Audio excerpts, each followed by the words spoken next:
the time to do that anymore. Because yes, the extra half second, you're like, oh, what is that? But if it's the reaction time for your average human being, I promise you, the competitive Fortnite player has a much faster reaction time than that. So all of a sudden, they hear any amount of that draw, or you don't get as quick of a release, it's not going to be as effective. Not to say it's not strong, but it's definitely slightly more significant than people thought at first. Yeah, definitely, definitely. Percentages are huge, and we talked about reaction speeds. Nuke's boss has picked up a 3-piece on his rotation and has managed to find the tree!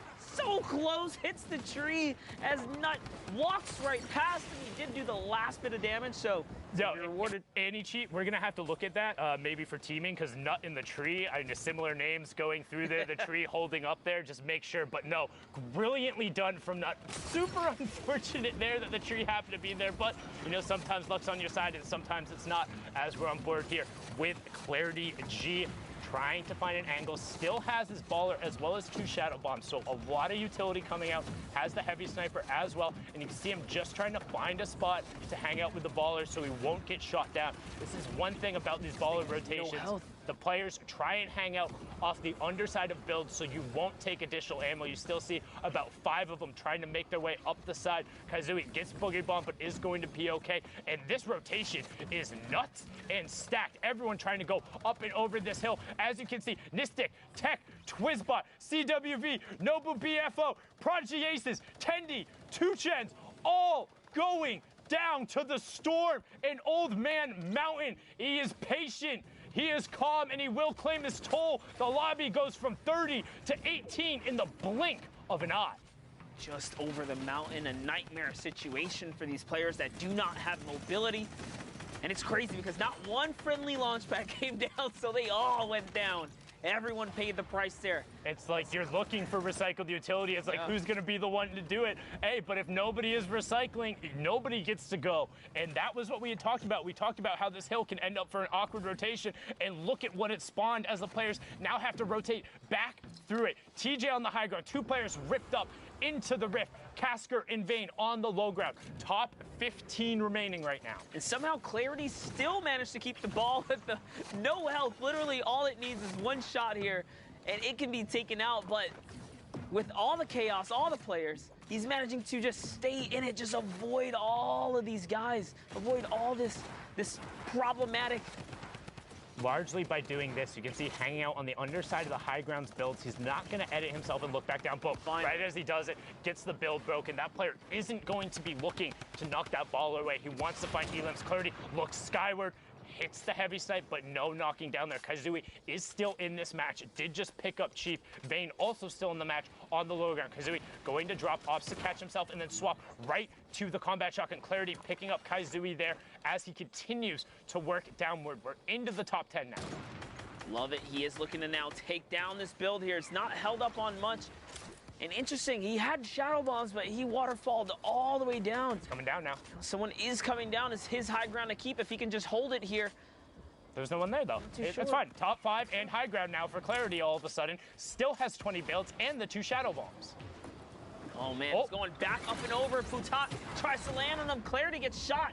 Is he going to be able to continue to keep it? Yes, he does. He keeps his high ground and trades a monstrous shot in return. Wraps him right up. Now it's all his once again, and he's replenished on health.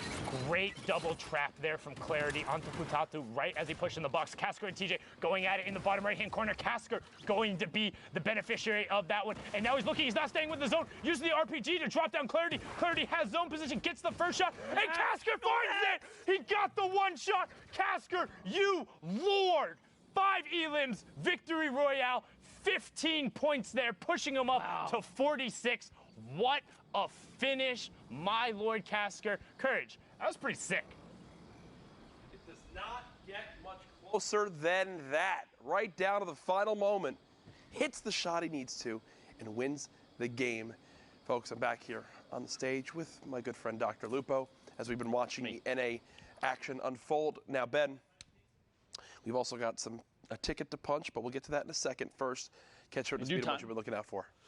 NAE so far putting on an excellent show. And actually, coming up there. One of the craziest things we've seen thus far up until right now is the standings have been kind of, it's a new set of faces. Yeah.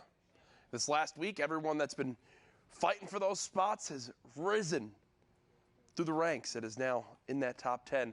The question is, who winds up holding on to those spots, as we are still waiting to see that all unfold.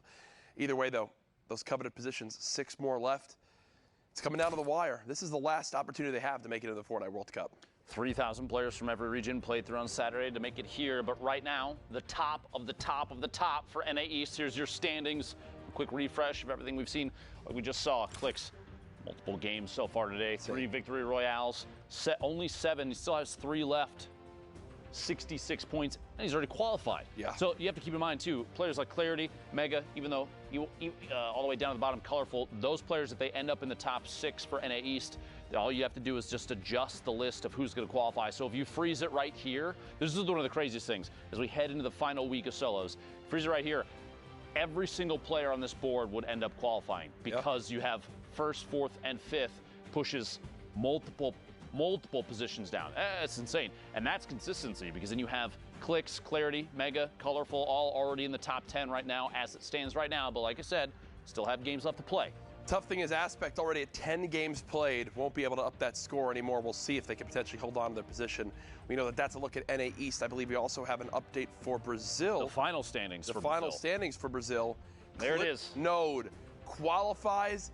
Techno Viking in that 2nd spot, so close, but not enough in the end. You see the 9Z boys on there as well. Either way, Clipnode, the one qualifier from Brazil, which means we've got a ticket to punch. We've got a ticket to punch. Jack, the World Cup Finals. Ben, I know this is something that you've struggled with. It's going to work. It has to work. At some point, it's going to work. All right, do it. So, I've seen everybody else do it. It's just a little corner tap. I think that I've been hitting in the middle. I'm going to try the corner, okay? Ready? All right, go ahead. Man. Ben.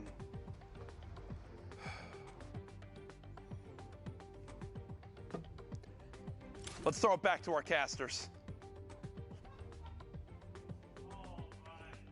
To the break.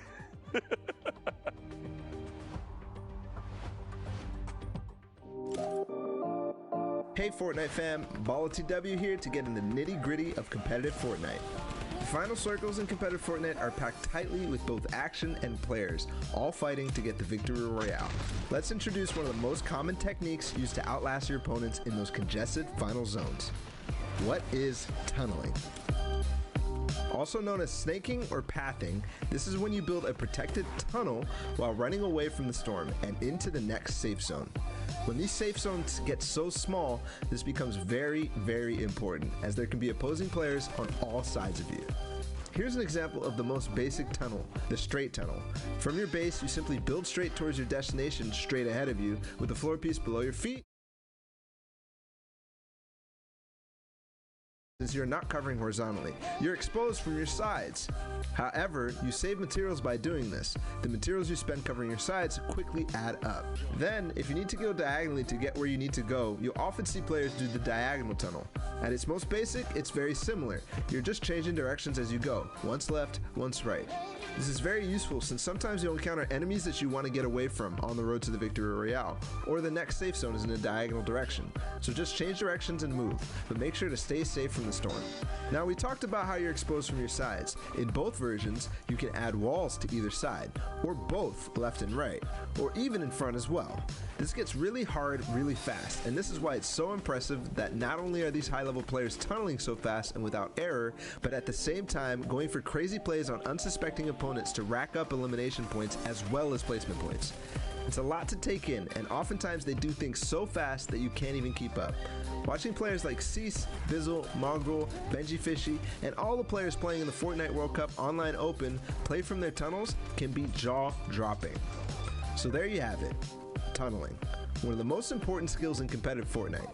It's pretty simple at its core, but at the high pace of these congested endgames, it gets complicated.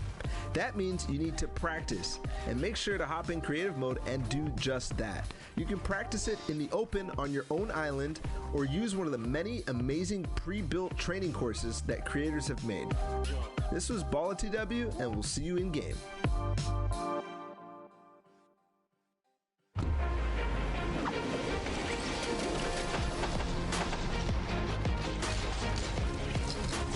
Actually qualified, it's It's actually such a relief, such a big achievement, and something I've been working for almost a year now. It feels really good. I think it's one of my biggest accomplishments. It's just a massive, massive pool of people. You need to be so incredibly proud of your son being one of the best, one of the best solo Fortnite players in the world. It's still hitting me like slowly.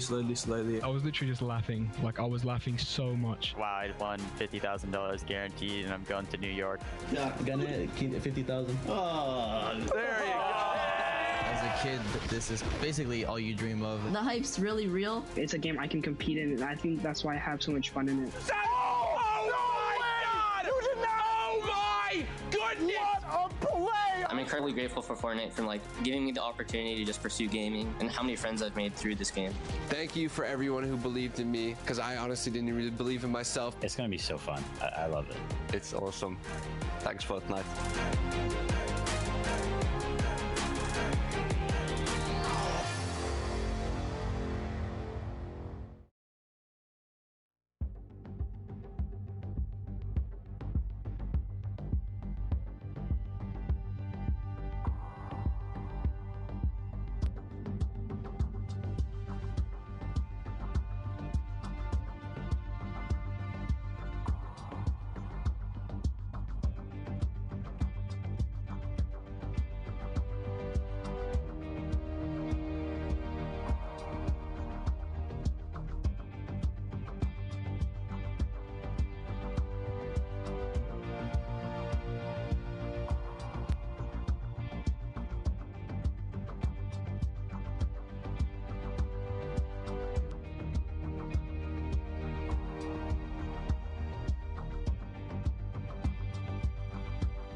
Welcome back, ladies and gentlemen, boys and girls, Jonesies, Bonesies, and everyone in between.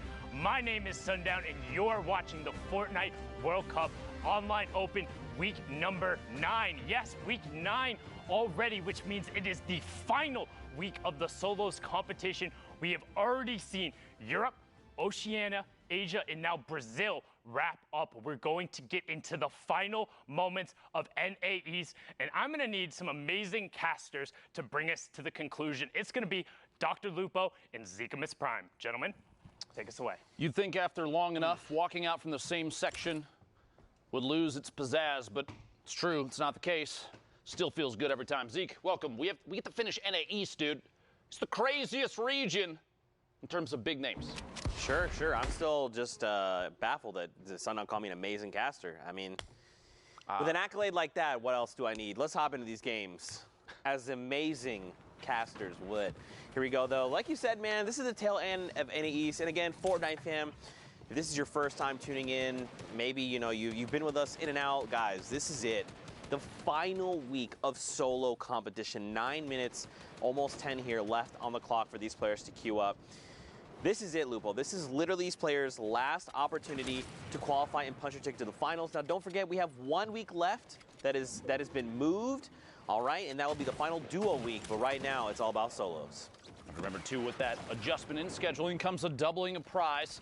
$2 million on the line this week and the following week, that final week, the 20th and the 21st, in case you're checking your calendars. Appreciate Epic making a solid call there. You don't want to schedule multiple cool events simultaneously. Make sure everybody can watch and play, etc. Top of your screen there, and then we've seen multiple times climbing the leaderboard. Hogman squeaking outside that box on the left side. Meanwhile, Phenom here in front of you, pushing forward.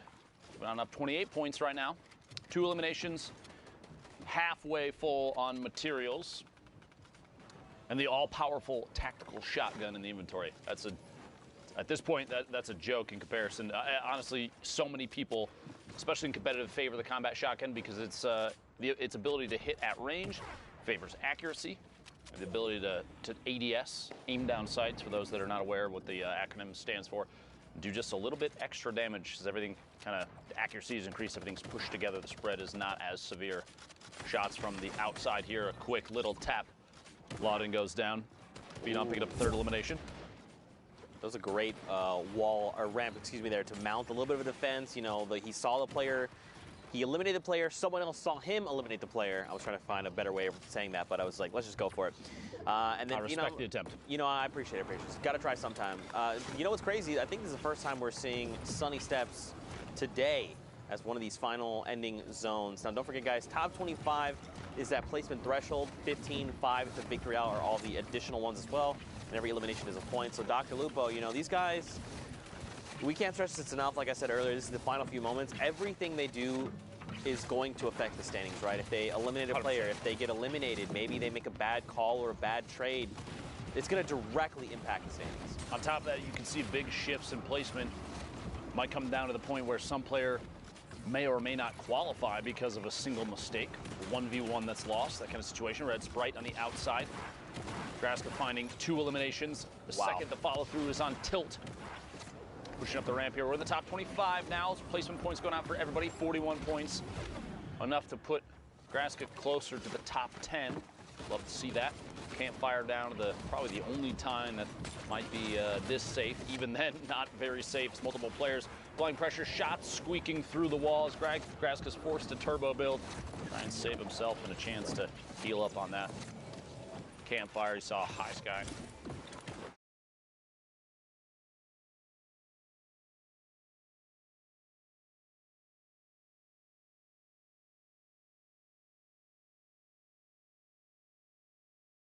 $52 builds left and both minis popped. 102 HP, just kidding. 152, maybe 200 in a second here. We'll see. Graska trying to find another elim. Quick edit back down into his own build, pushing forward in the outside rotation in front of his opponent's box. Owning as many of the surfaces as possible. Really, really solid heads-up play there. Phenom out by the storm because of damage dealt just moments ago. Top 15, top 13 now as Graska picks up more placement points and the eliminations from the previous opponents. Now, don't forget, Dopeye is up above him. Down below is Shaz. And look here on the lowest ground, players being eliminated. High Sky there as well. And look at the rift, just sending players into the sky. So now Graska's not on the highest ground tarp, so he's got to make a decision. Do I, you know, the guy on the top, Dopeye, is going to be looking up because anyone could try and potentially contest high ground. So now he's probably going to turn his attention down below. He could go for the contest and try to, like, overtake high ground. But right now, man, again, like, when every single interaction matters, it's better to just wait it out. Try and get those placement points 100%. First, and then go for elims, right? Seeing a slightly lower average score right now. Woo! Everybody in here, Statsy goes down. All right. Luxury on the outside. Big push there from Graska. E11 feeling real good about their recruitment right now. We've said that about Ghost, FaZe, and a number of other teams in the past, but right now, Graska definitely putting on a good show. E11 doing an excellent job, feeling good about all their players. Oh, look at that. Up on the high ground, Graska goes.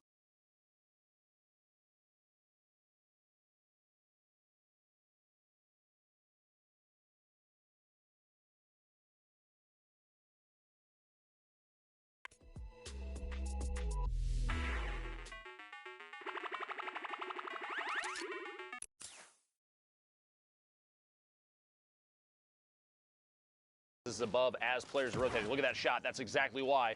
Takes ownership of the ceiling. Quick edit. Shaz goes down. 4 players remaining. 8 elims right now for Graska. Big game.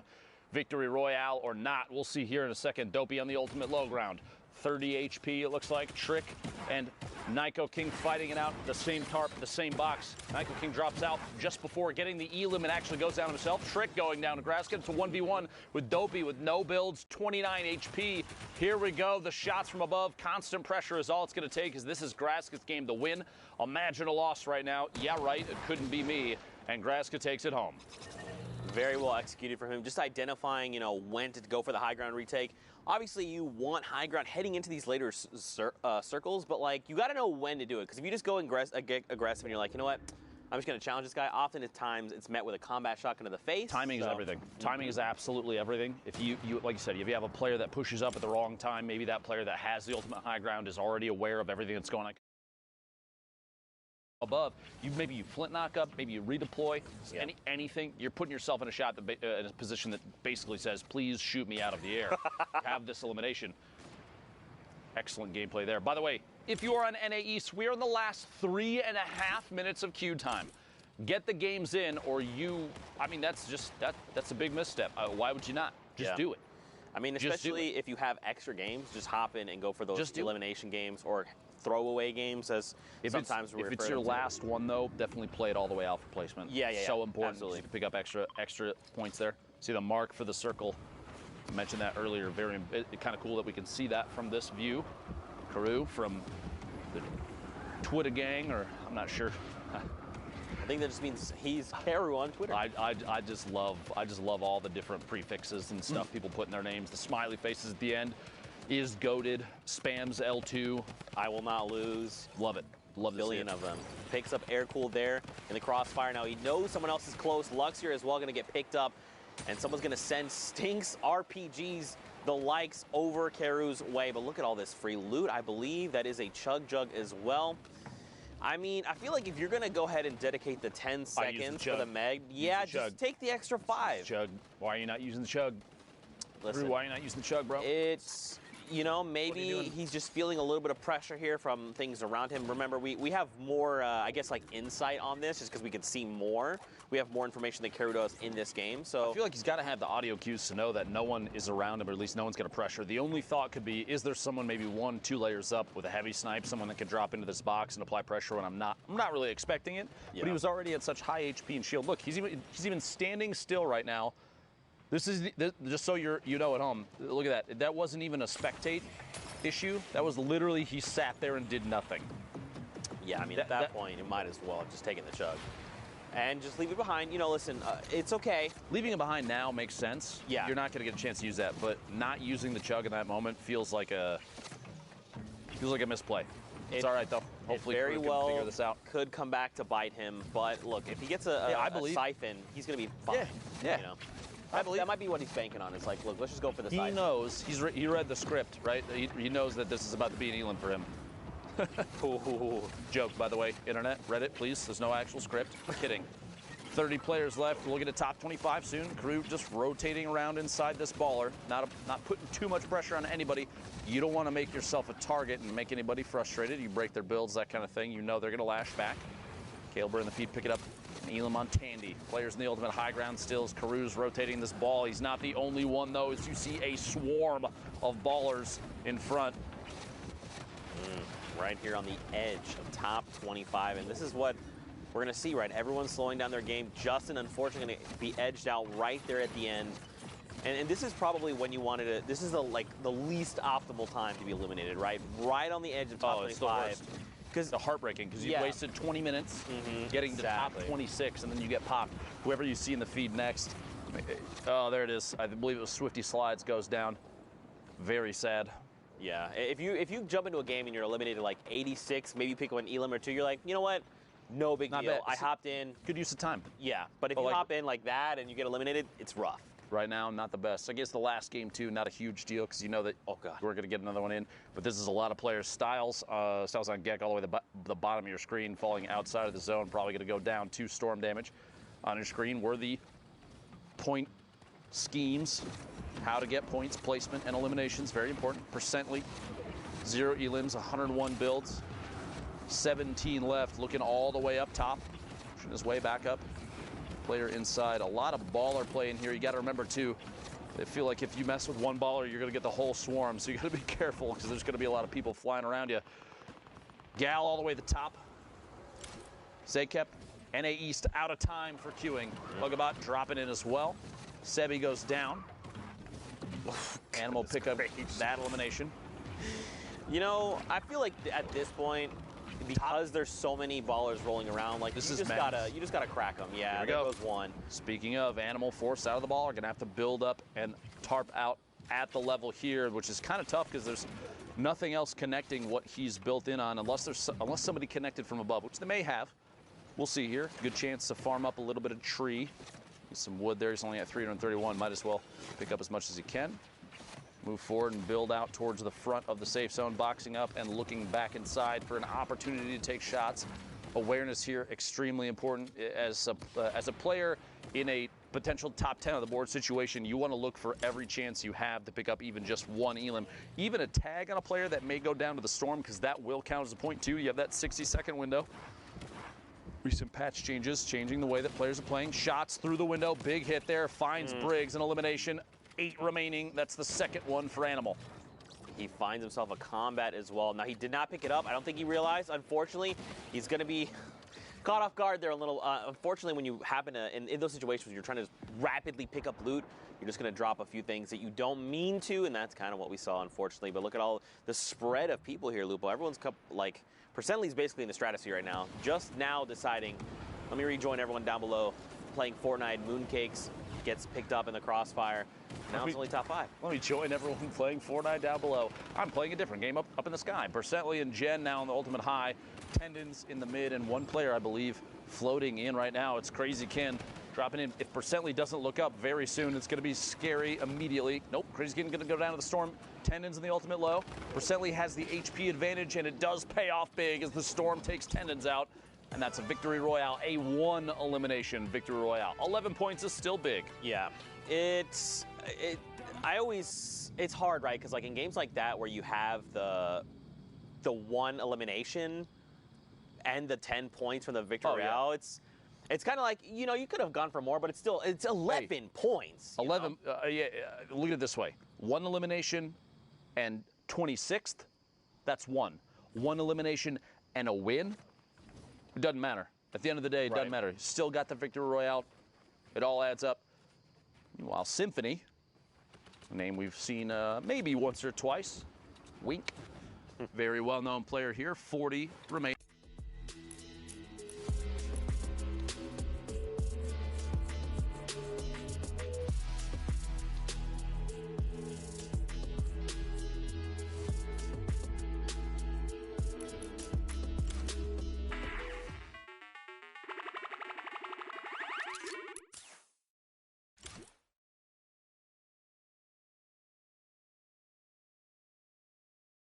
Crazy that it's the last minute. That's why I think these are the highest tension games, and that's why I think players are putting on an excellent performance.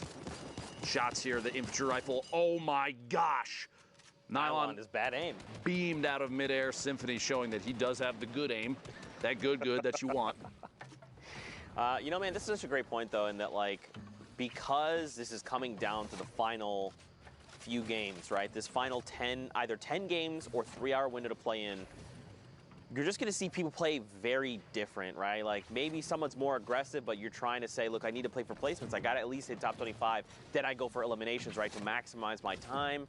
Maybe someone plays very, very defensively. So much so that we saw like last game, they only got the 1 elim, but still the 11 points, it's huge. Yep.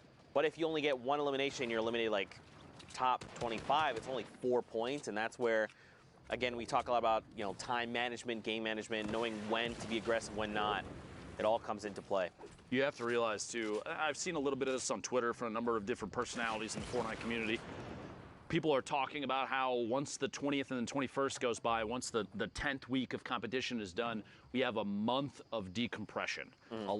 If you have to realize that 2.5 months straight of people literally non-stop grinding, non-stop practicing, scrimmage games left and right all day, that's a lot of pressure. There's a lot of stress on a lot of these players, and so a good decompression period, I honestly look forward to it for a lot of the people that are out here. People that will not qualify can look forward to what's next from Epic. Vaughn shot down midair. But there is a lot of stress right now because you're down the last 2 weeks, so people I think are a little more punishing in their own gameplay, a little less forgiving on mistakes they make themselves. So once this is done, you get a good reset period for people that have qualified, a mental break, just for a little bit. But then you gotta stay serious after that, get back into it, because New York City is just around the corner. Coming up in the late July, it's gonna be a big time for everybody. Yeah, I mean it's very easy, you know, to be eliminated and maybe not qualify or what have you, and get very down on yourself and down on your skills. But at the end of the day, you got to remember, in their region. They are here for a reason. All their hard work, things like that. That Spizzle of all people, right there on the edge of top 25 as well. You hate to see it, but, you know, man, at the end of the day, you just got to remember that you're here for a reason. you're an incredible player, and there's always going to be more opportunities in the future. Thanks, Zeke. I knew I was incredible, but hearing it from you helps quite a bit. Your placement positions right there in the top right of your screen. Oceania, Asia, Brazil, 1 apiece. 8 for Europe, 6 for NA East, 2 for NA West. And if you're a real gamer out there, you're putting something big out, you want to see a cool clip, anything like that, hashtag Fortnite World Cup. Tag us on Twitter, Zeke specifically. Oh man, I love when people post things. I love interacting with the community. It's a lot of fun. What? There's good people out there. Yeah, dude, absolutely. Just like the Sneaky Bro art, they sent us the artwork as well. I mean, the Fort 9. The Fort 9. Yeah, absolutely. Oh my gosh, inside this box, doing non-stop work. Guys takes Dr. Football out, pushing up.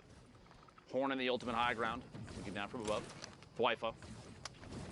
No shield and trying to rotate forward. Vivid from Liquid, another player we've kept our eyes on previously. I actually caught a clip of Vivid flying off the map earlier in a quad. You got to be real careful with those, bud. You got to be real careful with those. 15 players left. Placement points out for everybody involved. Kez still inside this box, down to 28 shield tags from the back. Gonna have to wall off and protect himself. Drop in there, the baller causing a bit of a ruckus. Shot from the side. Symphony catches him inside a box. Campfire goes unused. Symphony 10 bandages for a late game heal off if needed. I guess pick it up. Jason on Tyler's in the feed. 12 players remaining. And if you're at home wondering why we try and commentate a majority of what you see on your screen in relevant times like this, because there are players that spectators that won't be able to watch the stream, people that are potentially blind that enjoy listening to Fortnite. Just keep that in mind when we're talking about everything that happens here. 9 players, 8 players left. This is Lucky from Tempo, already qualified, but does go down to Thwipo. 8 players left now. Symphony building up at a shot from above. Gotta watch out for those layers. A quick double edit, a reset, and a build overtakes ultimate high ground. Quick shot from in the sky, can't do it. Dropping it back on in. The re-challenge for ultimate high ground. Shots from the outside. Symphony down to 19 HP. He's gonna have to branch out, defend up, and watch the storm. 2 ticks of the storm is gonna spell the end for him. Chance from the ultimate high ground. He's got it all by himself now. 4 GG in the mid ground. Hornet, Thwipo goes down. Hornet, Dave on in the ultimate low. 4 players left, and they're all on your screen on the left side. Symphony, no builds remaining. Has the 10 bandages. Won't have a chance to tick them. Here we go, 9 HP. He had to take no 1 build. tick. Oh! Trying to find it. Hornet, 1v1. Hornet, Dave on the outside. A build off the last second. 52 builds remaining. Can't quite see how much his opponent has. 1 minute and excellent timing in the pop there, but this wall is going to peel him off. You got to go for the fight. You have to go for the fight. It's going to be over. Push forward. No, he made it back in. He actually didn't even make it back in. Hornet ticked out before it even became relevant. Solid victory royale. The last second there. What a tough spot, that plateau. Yeah. A flat-facing wall on the plateau. Basically said, you guys got to fight it out, or you got to build real quick. Crank those 90s. Get back in the safe zone. But it didn't matter in the end. HP ended up being the deciding factor. That's right. A great game over there on NA East. And Symphony, you know, he did place third in that game. It came down to having no materials, but he was playing out of his mind there, going on that spree. Just the way he was navigating the builds there was just incredible. Mad props to him. But like you said, man, next game, more Fortnite action on deck. I'm sure it'll be fine. Brooks got us back. There you go. Cosmic here. Shots through. Finds Mojo inside the box. Completely, okay. Remember this in your head. Have you ever seen people, they instead of Mojo, they do O-J-O-M, and it's an elephant? Do you ever? No, that sounds adorable, though. Right? Every time I see Mojo, I think of that elephant. Elephant? Yeah. Why is that so? Please pull that up on your phone. That sounds adorable. I'm going to just type it out. Elephant for my name. Hashtag Fortnite World Cup, all right? Figure out how to make a kitty cat. O-J-O-M. Just send that to us. See, it's like a little elephant. You got the 2 eyes, the little trunk, and the little body. I love the internet. There you go. The more you know. 21 players left. Cosmic building up, trying to take that ultimate high ground. Not inside the safe zone yet. See in the minimap, that little white arrow spinning around. That is Cosmic right now. Accidentally shoots his own ramp. A little bit of a misclick. No big deal. No big deal. As the launch pad has 2 shadow bombs, so rotation is possible. On top of that, in case something does drop out from underneath, has the redeploy as well. Let's see here if that's something that comes into play. Shots on players rotating. This is exactly what he was waiting for. A lot of whiffs, but no big deal. Again, look at the amount of ammo too. 988 small rounds. Put a minigun in Cosmic's hands, he's still going to be able to hold the trigger down the entire game, assuming that it didn't overheat. Right. That's right there. You saw a window edit in the center of your screen for just a second. You got to be careful with those. Ooh, someone popped the supply drop. It's going to drop down. Put a rocket in the supply drop. Oh, by the way, Caden in the feed taking Dubs out. Big elimination there. That's got to do wonders for your confidence. To be able to shut down someone like Dubs, you're like, oh, man, I feel like I can make more happen in this game. Man, Cosmic's way up here, though. He is way up here. He's got the glider deploy, so he's completely fine, but yeah, he's up there for sure. Top 15 is the next threshold. It's surprising me. No one's even contesting it. No one. Oh, there we go. There we go. Right there. A couple shots back out in the storm wasn't enough to break it down just yet. He's seeing that. Cosmic deciding to continue to apply pressure. Can't quite pull it off. Again, no big deal. Has the redeploy. Going to fly on past. Some shots come out from players on the move. Oh my gosh. Truly I thought punishing. he was fine. Just kidding. Cosmic beamed out of midair. That is so rough. Don't forget the glider redeploy has a slower glide time. It does. So it makes you way more vulnerable in the sky. You want to wait until right before you hit down on the ground and then deploy it. Honestly, not even that. I think the play there was shadow bomb the way down, prevent fall damage, and just rotate through. Instead, he went for the redeploy. Obviously, hindsight's always 20/20. I was literally going to say that. In the moment, that was the choice that he made. It ended up being not the right one, which is too bad. Back to the lobby. And actually no more Q there. Q times are done. Don't forget that. Right. Shots. Sizzle goes down. Yeah, it finds one. It's always easier for us to be like a little more critical because again, like we just have all of the information here in front of us. Plus, we're the ultimate gamers, so I mean, I am not. You are for sure. Not me. Everyone does know that. But yeah, sometimes we tend to be a little bit more critical, but you know, we mean it with, of course, the most love because we love Fortnite as much as the player. Let me say this too. Anybody that listens in on commentary, if you hear us talk about your gameplay and we say something that may be perceived as negative, let me tell you with 100% without a doubt, you are better than me. Don't worry.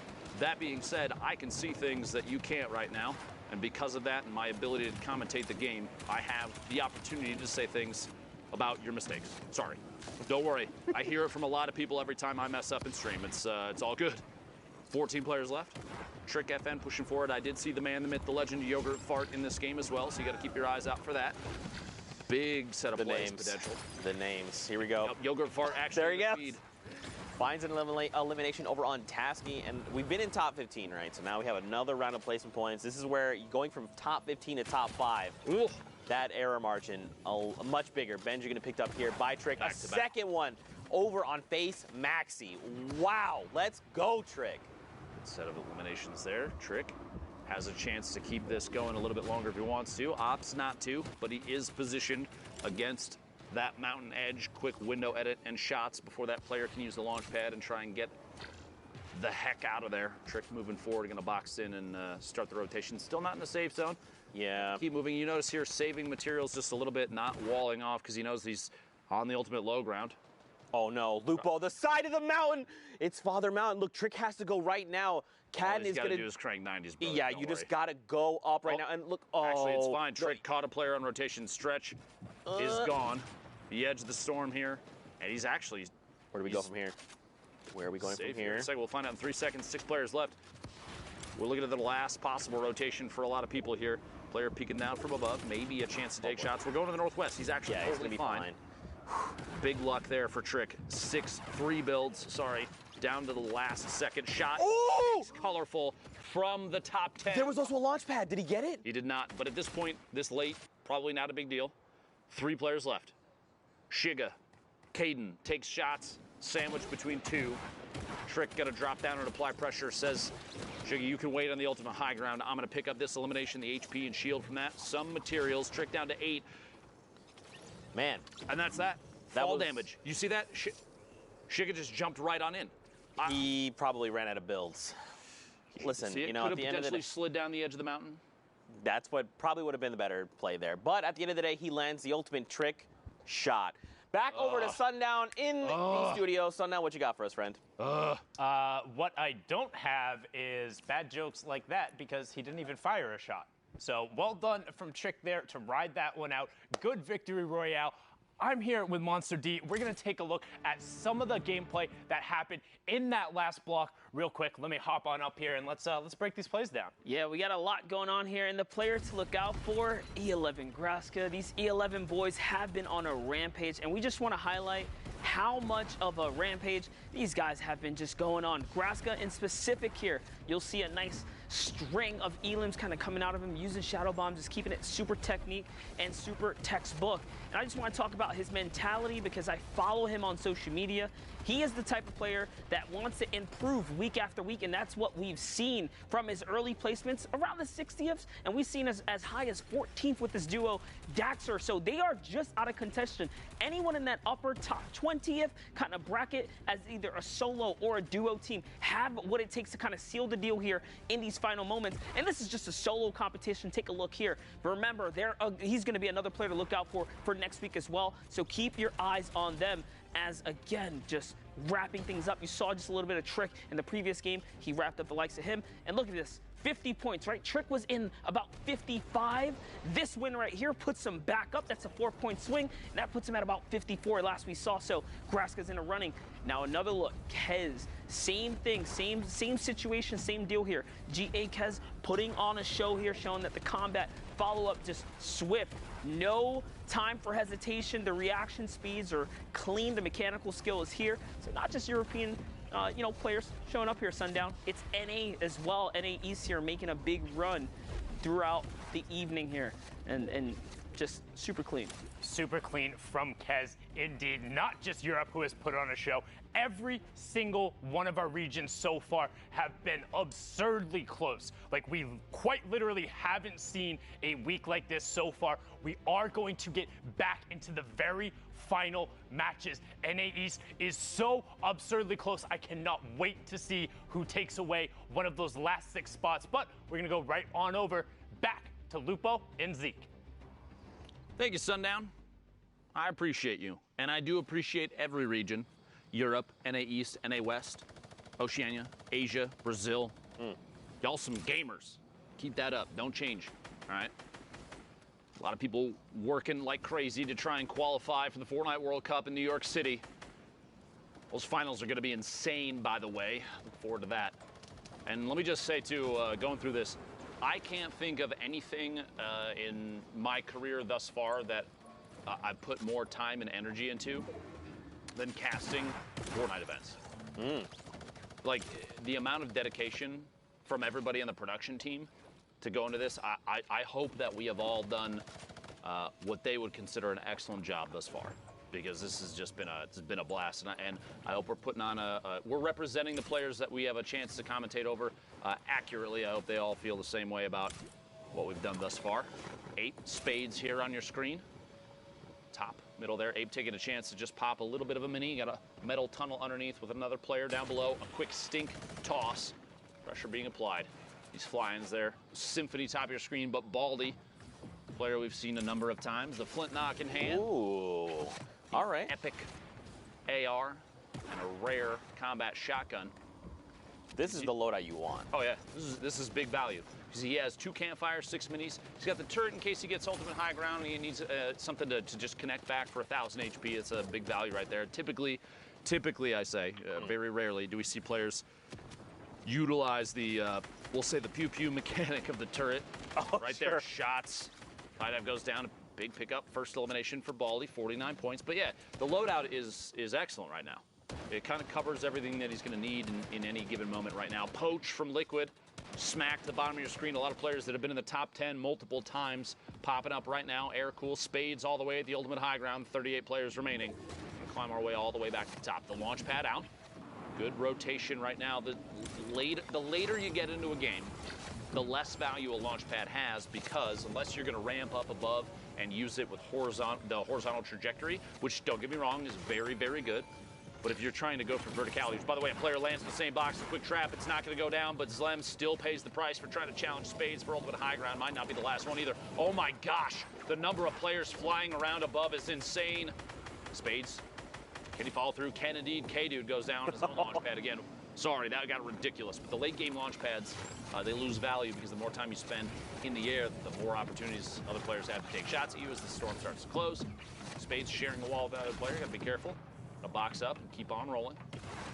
You could be cheeky with the launch pads too, utilizing that ramp to just give you like that forward momentum instead. All right, I propose a challenge to anybody out there. Ooh. You set up a launch pad with the angle that shoots an opponent player into a box filled with your own traps. I will PayPal you $50 because that would be ridiculous. There you Imagine just whoosh, right in. Like they go flying, they hold forward, and they're like, wait, that's a box. Squeeze, Oh, last no. second. That was Barely made it in. 3 HP. He's got to stay just ahead of the storm. Anyone could just breathe in his direction. This is one of those moments where you're thinking, Okay. I need to find a spot that Or I a can siphon. sit and watch for an elim. This might be the one. The campfire is what gives it away right now. Spades deciding to push forward, rotate around to the bottom. A shot behind the corner edit. Not enough. And 8 finds him down underneath. Big attempt from Spades. 3 seconds to squeak it in.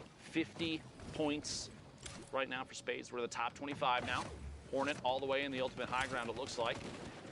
Took it with a baller, which you don't see too often. Kind of a risky play unless you have something like a shadow bomb, which Hornet does have. Drop it down, stand inside the safe zone. Takes a lot of ticks at the storm, and that's the time for a slurp.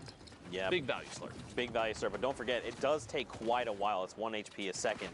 He's got a long time before he's back in fighting condition. Someone does go for the high ground challenge. You have a player up above, and you still have one falling in, which you can hear that. Yeah. I think that's what the player. So this player above Hornet knows that Hornet's down below, but like you said, he heard the glider redeploy. It's a very distinct sound, so he's probably just trying to keep himself safe. Hornet's trying to get aggressive here. He wants this elimination. Okay. Big play. All right. Smart play there. That's good. At that point, he was getting shot at from above. He was potentially challenging a player that he was not going to be able to beat. Player behind gets caught in their own edit, goes for the pyramid play and can't get Hornet. Instead, Gal pays the price themselves. Get up that first elimination. 14 players left from the top 15 now for that second placement. Oh, God. Inside a box. Finds a player inside.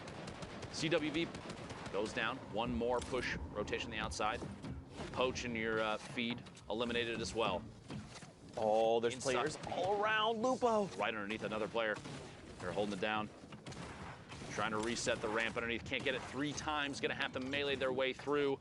Oh. Very tense situation here. Smacked in your feed. Picking up an elim. We're down to the top 9. Hornet on 36. Oh my 86 God! HP. 3 elims now for Hornet. A big reactive shot there to stay in this game. A chance for minis. Has 2 ARs. Not a big deal there, but the combat shotgun gonna come in big late game. Looking for headshots. Looking for angles from underneath. Hornet pushing forward, 66 builds left. Severe, the ultimate high ground. Players sandwiched in the middle. You hate to see somebody go down and not make it to the top 5, but here it is as the last set of placement points go out for everybody left alive. Severe, Shadow, Nick Cool, Midas, and Hornet, the ultimate low ground. Trying to pop a med kit there. Going to be able to get it off. Gonna have to push through this wall. But stay inside. Last second. That might be enough. Coming in from underneath, you see Shadow in the ultimate high ground, popping those minis. There's a natural campfire. He could hit it real quick. He doesn't. Okay. No chance for a take, but he gets the elimination, the victory royale, and a cool little dance move to top it off. Well played, Hornet. That's the dance I know how to do, sort of. Bro, that was great. So much happened. Like a lot happened the last second. Like technical skill-wise, game sense-wise, knowing how to like get players to do what you want them to do. Hornet's heads up flick while rotating in the last second to stay alive. Yes. Was huge. Against Smacked, that was insane. Literally jumped over his head, boom. 180 flicked him. Made his way the rest of the way in. Well played there. And you got to think too, that's going to affect Smack's potential leaderboard setup, right? Maybe that shuts him down, and maybe that could have been his last game. We don't know how that's going to affect the standings until we take a look later on. Don't forget, there's only the 6 spots here. Listen, at least Golden Boy. That was insane. At least Golden Boy is not here to call him smoke, is all I'm saying. JDW in your feed, picking off Complexity's Macwood. 46 players now. That's a very early elimination for the player from Complexity. Sentinel's Animal, 0 eliminations, 63 builds. Some minis, some Shadow. We're starting to see a trend. Let me just put this out there, and you let me know if you agree or not. All right. Consistency across the board for loadouts is typically combat shotgun, an AR of some sort, right? 1 or 2 mobility items and a heal. And if it's not 2 mobility items, it's only 1. I would say potentially 2 heals, and then the last utility slot, if it's not 2 heals, you could say is a heavy sniper or flintlock. Yes. So typically like we're every seeing single loadout. Pretty much exactly that. So it's either going to be 2, like let's say it's like a rift, some kind of mobility, 2 heals. Sometimes we see people, even if they're lucky to find them along the game, we've seen people with like 6 half shields, right? Oh, yeah. 2 whole slots dedicated to 3 half shields apiece. And then you're like, oh, this guy just wants to fight the whole time. I want to make a point, too, so that it's not misconstrued what I'm trying to say. I'm not saying that everyone runs the exact same thing all the time because it's the only thing to run. I'm saying people are running the same consistent builds because consistency is huge in a BR game. And if you have a loadout that is consistently showing top performance, players are going to favor it. That's something to take note of if you're trying to step your own game up. Maybe you're not going to make it to this World Cup, but I guarantee you there's going to be events from Epic for Fortnite in the future. This ain't the end, believe me. And so learning those kind of setups and watching how the meta... I mean, we're getting updates that change things weekly. So you have players every single time that they're... And this has been... At this point, y'all, if you have not accepted that that is Fortnite, you need to just accept that that's Fortnite. Now, let's all finally settle and say, yes, it is a game that includes an evolution of meta constantly, which means the players are constantly being pushed to try and figure out how to play the next setup the best. And that's good. You want that because I'm gonna be very honest with you. From a spectator side, I feel like potentially a level of staleness would happen if you're like, all right, we're back to a pump shotgun and an SMG to swap to. Pump shotgun, SMG to swap to. I feel like the combat shotgun has created more opportunities for back-to-back-to-back eliminations. You see Fiber going down there to Animal. It's just a situation where the game is trying to evolve in a way that makes it more representative of higher skill players and less representative of this guy is really good at the one thing all the time. You want to see people that can do it all. Right. You want the jack of all trades players to shine because they're the ones that have really put in a crazy amount of effort. They have skill, the knowledge to pick up everything about the game that they can as it changes. Sorry, I'm so long-winded about this. I'm very passionate about competitive Fortnite. Yeah. It's become such a big piece of what I do and what you do, especially you. I mean, you've been around for a long time. Just about the beginning. Just about. Exactly. And so it's like, it's just one of those things I want to see the game evolve and grow in a healthy way. And I know there's some people that are not happy with how the game is now, but you have to at least admit, those people have to at least admit that they're happy with the way that, I mean, an esport has continued to evolve. It has. It's undeniable. Yeah, sure. And maybe just like expand upon that just a little bit more. Fortnite is an ever-evolving game. And it is a battle royale, and there is some kind of randomness involved in that, right? Like you land in a POI, and there's some form of random. But you can harness that. Correct, and it's why these players excel is because they can minimize that randomness factor, right? Like you said, their consistency. What can they do to minimize that randomness and give them an edge, which then propels them forward and continues moving forward? Unknown, great example. He knows what he does best. His rifling skills, his combat skills, his long-range shots. He's in a great position to do this, right? He didn't just land on this loadout. He worked for this loadout. He said, where do I need to go? When do I need to fight? Do I need to fight now? To get it? Exactly. There's so much.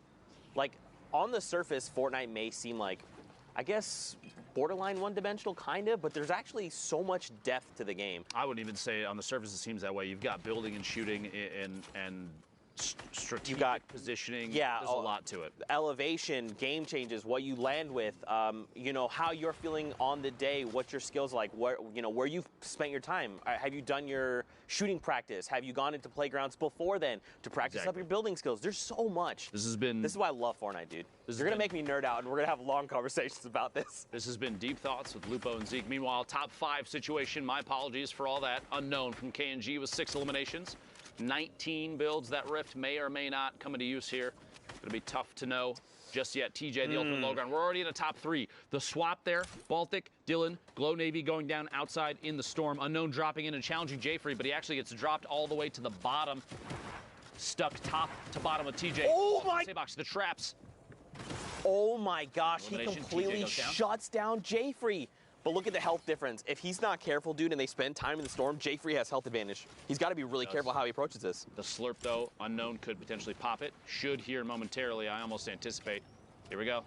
Do you think he just waits for him to drop down and try and riffs him and hopes that the slurp is enough to tick him over? We'll see. Moving with the storm, Jayfree in the ultimate high. Yep, there we go. The shots. Combat shot coming from underneath. Can't quite connect. 20. Does not tick out to the storm. Instead, finds a shot on Jfree. The celebratory riff to go into the sky. Unknown, well played. No builds left. No problem. Bro, that was absolutely insane. Sundown, Monster D-Face. Was that not just the craziest end to that game? That ending was absolutely absurd. Nice celebratory riff there from the controller lord KNG Unknown. Well done to get the victory royale there. But not only was it a fantastic finish to that match, that is it from NA East. It's done. All the matches are played. The standings are final, and Monster and I are going to break them down. Dude, are you guys ready for this? Are you guys ready for this? OMG, boys. So first off, Clicks qualified, right? Top 3 spots again. We've talked about the sharing before. Clicks, Clarity, and then KNG's Unknown in the last one will take those top 3 spots. But 6 spots are still up for grabs, and you'll see the next 6 fill them out. So congratulations, Cosmic, Tuzi, Legidian, Aspect, Hornet, and Creo. I'm telling you, that had to be the most nerve-wracking final hour for Aspect. We saw him finish on 60 points. He was in 2nd place. These last 4 right here, from Aspect to Fernando, were all at 60 points. Aspect had the 2 victory royales that pushed him up into 7th. Hornet had 1 that pushed him up into 8th. Creo had 0. Fernando had 0. The difference, average eliminations, average points, all of them average placement. Creo owned all the tiebreakers. He had all of them afterward, was slightly ahead, 3.8 to 2.8, 18 to 3.6, and the average point 7.5 to 6.0. Talk about every interaction mattering. Well, all the tiny little ones and the differences.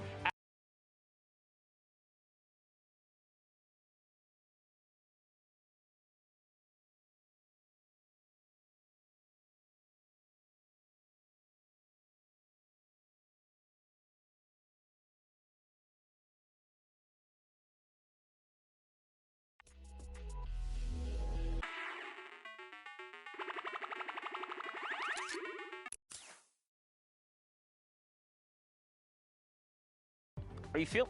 Okay. This guy, man. He tried his best. It's all right. They talk about his snipes, but not about his ability to punch tickets. Creo in the last spot. Lazarus will have a member at the Fortnite World Cup final. Again, congratulations.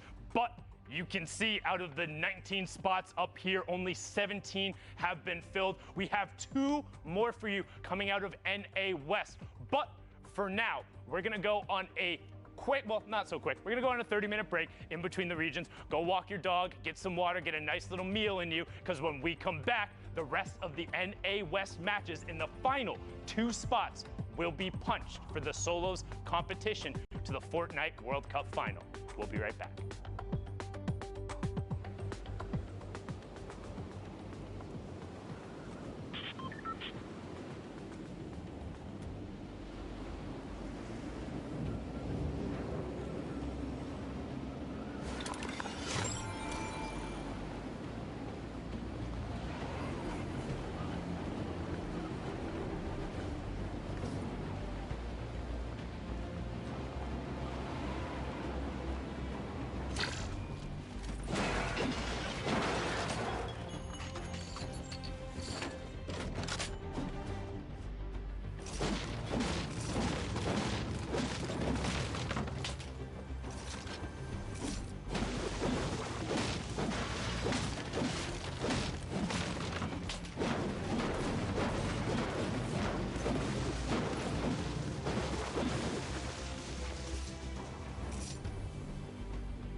What's going on, Fortnite fam? We're here for week number 8, and you know it's time to go meet up with the casters, so let's... So much for your intro, Zeke. Poopy, no! It's time for weekend! I'm Golden Boy, one of your hosts, and we're gonna jump right in. I am so excited to be casting these games today. We are back. All right, so we're getting ready. It's been a really great day so far. There's a lot to get through. I want to talk to... What? Actually, something. Okay, all right. I found a slipstream. Oh my god. Oh my god. Squints! Yeah? So you're the in-game producer. Yep. But is there more we need to know about in-game observing? I believe so, and you should go talk to Andy about that, Zeke. Hey, what's up guys? My name's Andy. I'm the in-game director for the Fortnite World Cup qualifiers. So whenever we get into game, I take over from Joe, our broadcast director, and start cutting between all of our observers. I work with a team of 2 observers as well as a game producer, Squints, and the observer director in order to try and cut the best show possible. So basically all of our observers are getting the best content during these games, and I'm sort of the one who's deciding which one goes live on air. None of this is possible by myself, so I got a lot of help from my game producer as well as my observer director. Hey guys, I'm Jeff Rose. I am the observer director, so I work with every observer individually, make sure they get the greatest shots, the greatest stories, so that when we go to Andy and he goes and cuts the show, he makes sure that you guys are seeing the best quality content that you can. Check out the next block of NA West. Let's see what we have in store. Aiden had some great plays. If he is able to carry the momentum over into this one. Are you guys curious to see how audio works for the broadcast? Let's go meet up with John.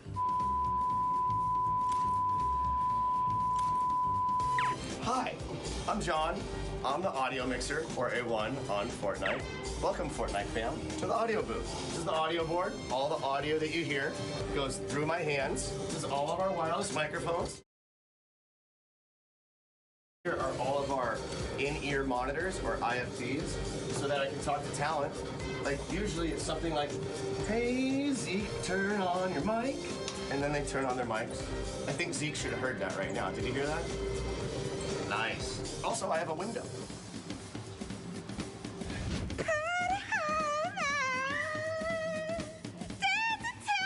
All done! Yay! Day 1's done!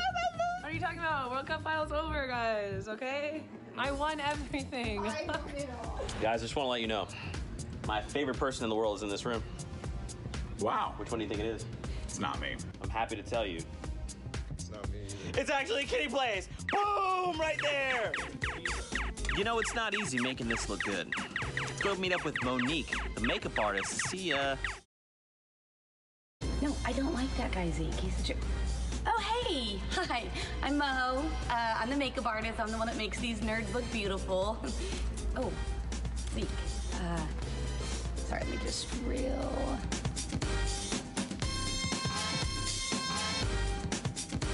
There's 2 people that don't get nearly enough love.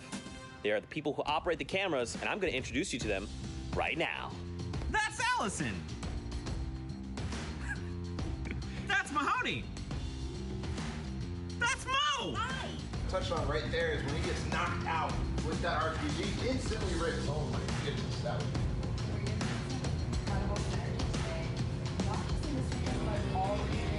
North, you know, setting up their cottage, setting up their homes. Take 5, and 1 minute game! Ready offside, ready on 6, take off 6. Keep on what? Ready on 10, take off 10.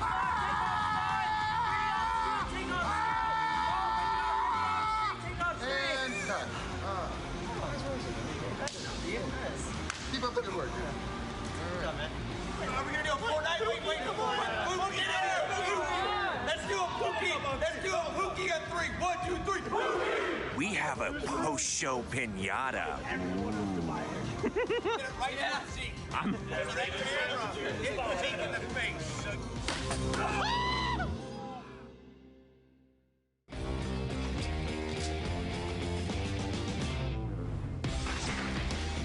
We've seen 8 weeks of amazing Fortnite Battle Royale action. Players from all around the globe have battled it out, and some have been able to already book their ticket to New York City to compete in the Fortnite World Cup final in front of thousands of live fans. $8 million has already been given away, and now we're coming down to the wire. Week 9 is the final opportunity for competitors to try and qualify for the solos competition. Who will join the likes of Dubs, Stompy, Tfue, and X2 Jordan on the stage in New York City? Who will be able to clutch up in their final moments, in their last fights, to earn one of the final 19 spots?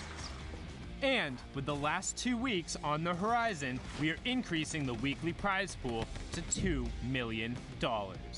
So, get on the battle bus and drop in. This is your last chance to name yourself among the best of the best and to build your way to a spot at the Fortnite World Cup final. What are you waiting for? The battle is building and you don't want to miss out.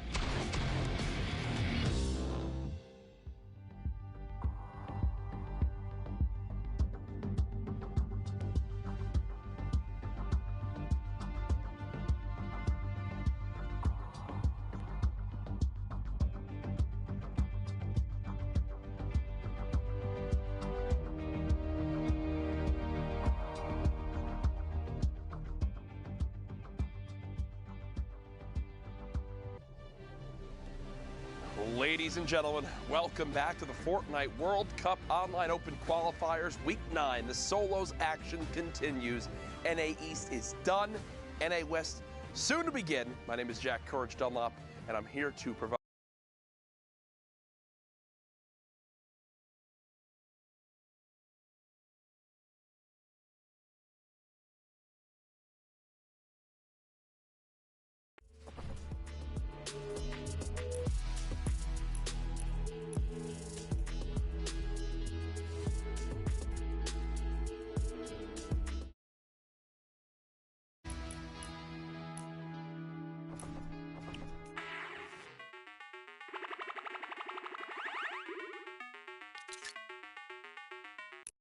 here in the format earns you 3 points, top 15 earns you 5 points, top 5 earns you 7 points, a Victory Royale 10 points, and Dr. Lupo, every single elimination you get is plus 1 point. As we head into prizing, you see exactly the difference here. $2 million this week. That's a lot of money, Jack. $2 million is a lot of money, Jack. Yes, it is. And I would like $2 million, please, Epic, as we keep going. You are not good enough to get it, Jack. We do have the qualifying spots remaining. Remember, this is the last week of solos. 8 for Europe, 6 for NA East. So we've seen so far. Asia, Brazil, and Oceania as well. And the last region for the day, for the weekend, 4 solo qualifiers thus far. NA West picking up 2 spots right there, Jack. 2 spots, that is it. Of the, what is it, 98 positions.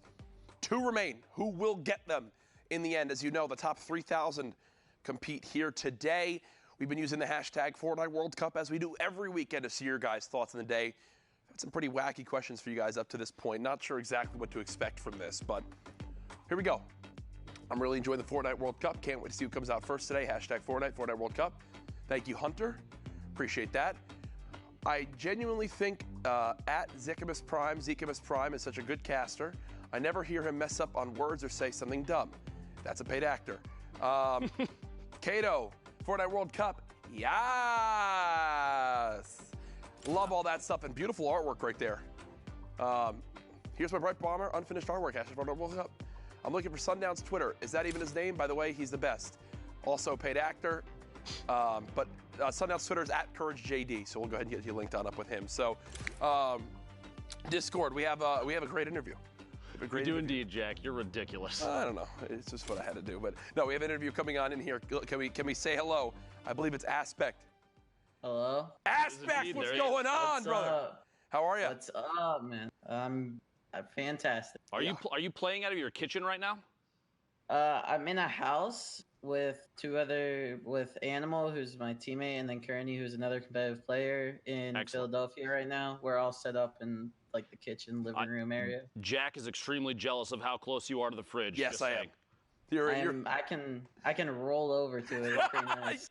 This is 200 IQ right here. Now Jack's this actually going to change his setup later to mirror this. This is how you keep yourself composed. Now, Aspect, you're someone that we've seen competing in Fortnite for so long. You broke it on through. You've made it happen. What was the preparation like for this week? We got here last week before the duo started, and the three of us have just been playing 24/7 arena, everything that we possibly can, just prepare for this weekend, and paid off. It absolutely did. I mean, you could say it paid off in many different ways, but now you're qualifying for the biggest stage. Obviously, people have dreamed of making it here. In your opinion, what worked for you today that made this possible? I won my fight off spawns when they really needed to, and I just had really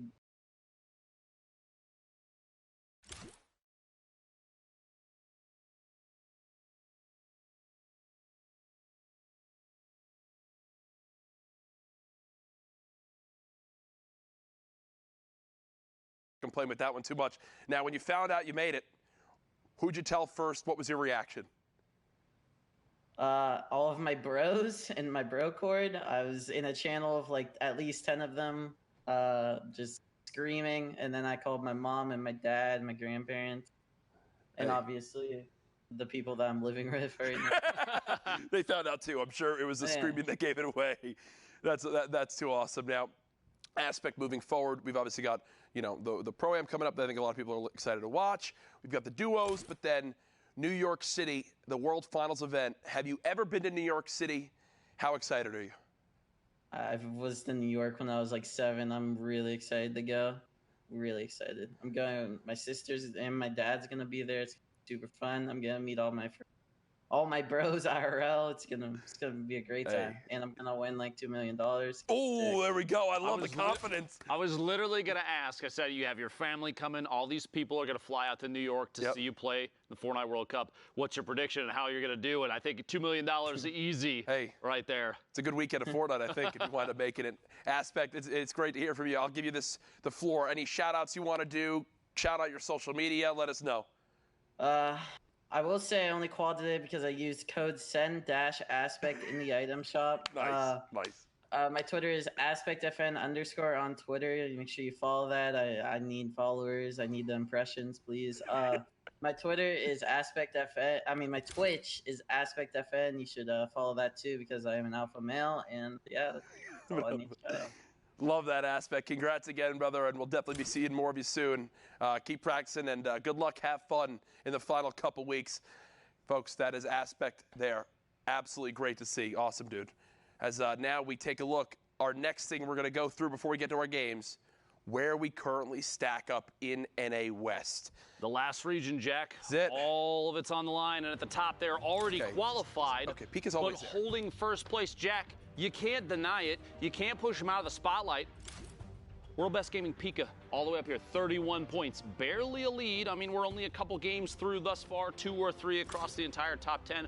We've got a couple names we've seen up here a number of times, yes. Right? And Harrian's actually was who got first, I believe, yesterday in the NA West qualifiers, or was up there throughout the day. So stacked standings as you'd expect, but our games are ready. Lupo. We're ready to get into the action. NA West, we're not the casters, begins right now, folks. Let's welcome in our casters, Zeke and Sundown. Gentlemen, take it away. Thank you so much, Courage. It's crazy that we decided to put the taco shop that close to Courage. Something could have gone terribly wrong. I'm Zeke. This amazing man next to me is Sundown. We are getting ready, guys. The final opportunity for a lot of these players to qualify here in NA West. The last chance, 2 more qualification spots up for grabs. You're going to need that mental toughness in order to clutch it out, but the matches are ready, so let's get right on it. Enough of us. You want to see the Fortnite action. We want to see the Fortnite action. And again, if you're playing on Sunday, we have the opportunity to hop into your game. So if you see any of your friends out there or they do anything cool, let them know. Catch that clip. Drop it to them on the social medias, as Monster might say, and then get into the games. You can also watch live in client. There's a nice little bar right there. You can see just over an hour and 45, so nearing the halfway mark as Sol 9 just blows up Retake Impact with a nice little gatekeeping angle there, and he finds Swiftlink as well. He's gonna try and double back over to get the shadows. Opts not to, just pops the launch pad and gets out of dodge. Now don't forget, guys, if you've watched Fortnite competitive before, you know exactly how dense this lobby is, and this is not surprising. If this is maybe your first few times, expect to see, as we hop into these games, these lobbies with potentially over 50 people, right? Especially over here on West. This is it.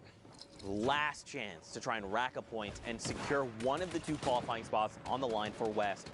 So now it's all about what can I do? What can I do to get as many points? So how far can I get in placement? Can I get top 25? Once I get there, what's the next step? Top 15? Can I pick up elims along the way? Every single thing, every decision these players make is going to affect the standings. The leaderboards will shift, and it will dictate ultimately who will be going and punching their ticket to the finals in New York City. You know, it's stressful. It's stressful. I mean, it's stressful for me, indeed. I'm not going to lie. Like, when I talk about this being sweaty, I've applied deodorant 3 times so far today, and I'm just casting.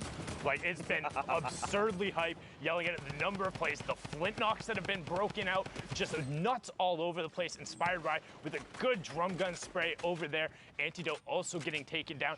But the action today has been so absurdly close and intense from top to bottom. Everyone has elevated their game across every region, and the question that we want answered is who will have those last 2 spots. Also, one other thing I want to touch on right before we fully focus on the West. Aspect, when he came onto the scene initially, was younger than 16 when that was the previous competitive age, and he had tweeted out, God, only a couple weeks separates me from winning tens of thousands of dollars. You know what? 16th birthday comes through, gets into the fall skirmish, wins the very next event a couple days after, and then goes on to cement himself as one of the favorites. However, from that point on, he really fell off during the starting weeks of the World Cup, so it had to have felt great to get in the last match, get to 60, hold on for an hour, and see yourself in New York City.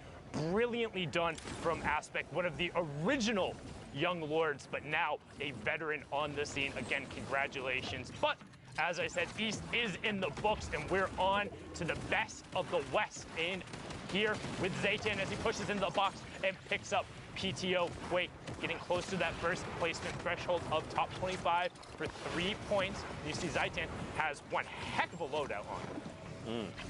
The single shadow bomb, a slurp juice, that combat shotgun, the tactical AR with almost 500 rounds.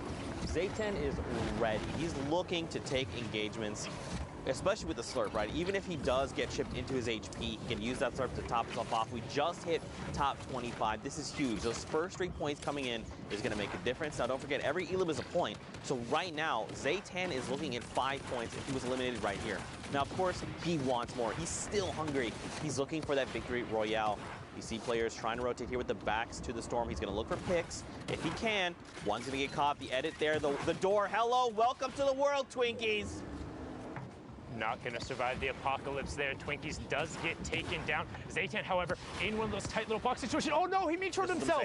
He metroed himself. He's stuck in there, cannot move. This is what kept Metro from qualifying in week 7. Can Zayten push himself back out? And he is. He's good. Out, no problem. Top 15 now as Tavern picks up Zucchini. Spelled all the way out. Appreciate that. Making our lives easy there. As Zayten now 4 elims, top 15.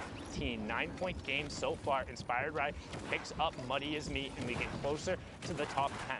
Player just on the outside of the box, and Zayten recognizes it, has the slurp going, gets a ramp placed inside of his box, and he's like, nope, I'm out.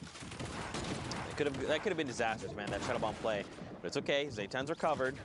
And again, he did hit top 15. 5 total points in placement, 4 in eliminations, looking 9 points in a single game. This is massive. 4 players need to fall, and he makes top 5. This can be another round of placement points. He's going to go try for the edit. It fails, unfortunately, but here we go. Immediately. Zedek? I think it's Edic, not positive there. Okay, the X's always confuse me. Edic there, gonna be shut down, but look at this. Look at the incline. Right now, Zayten made the smart play using the Shadow Bomb to Billy Goat or Mr. Savage his way up before everyone else. 5 players remaining now, so we're into the last placement threshold. Drizzle goes down. Here's Old Man Mountain. You see Saul desperately trying to get around it. Oh, but Inspired opts to take a shot with his assault rifle. Can he find anything? Looks like it's just going to be a straight up 1v1. No, the zone comes back over. Inspired, no, gets ticked out right before. So now straight up 1v1. Zayten versus Tavern. Tavern on no builds pushes out, and Zayten from the high ground. We saw him. He was only on the 2 elims when we hopped on board. Picks up 4, gets the high ground, and the victory royale up to 28 points after his 2nd match. Well done.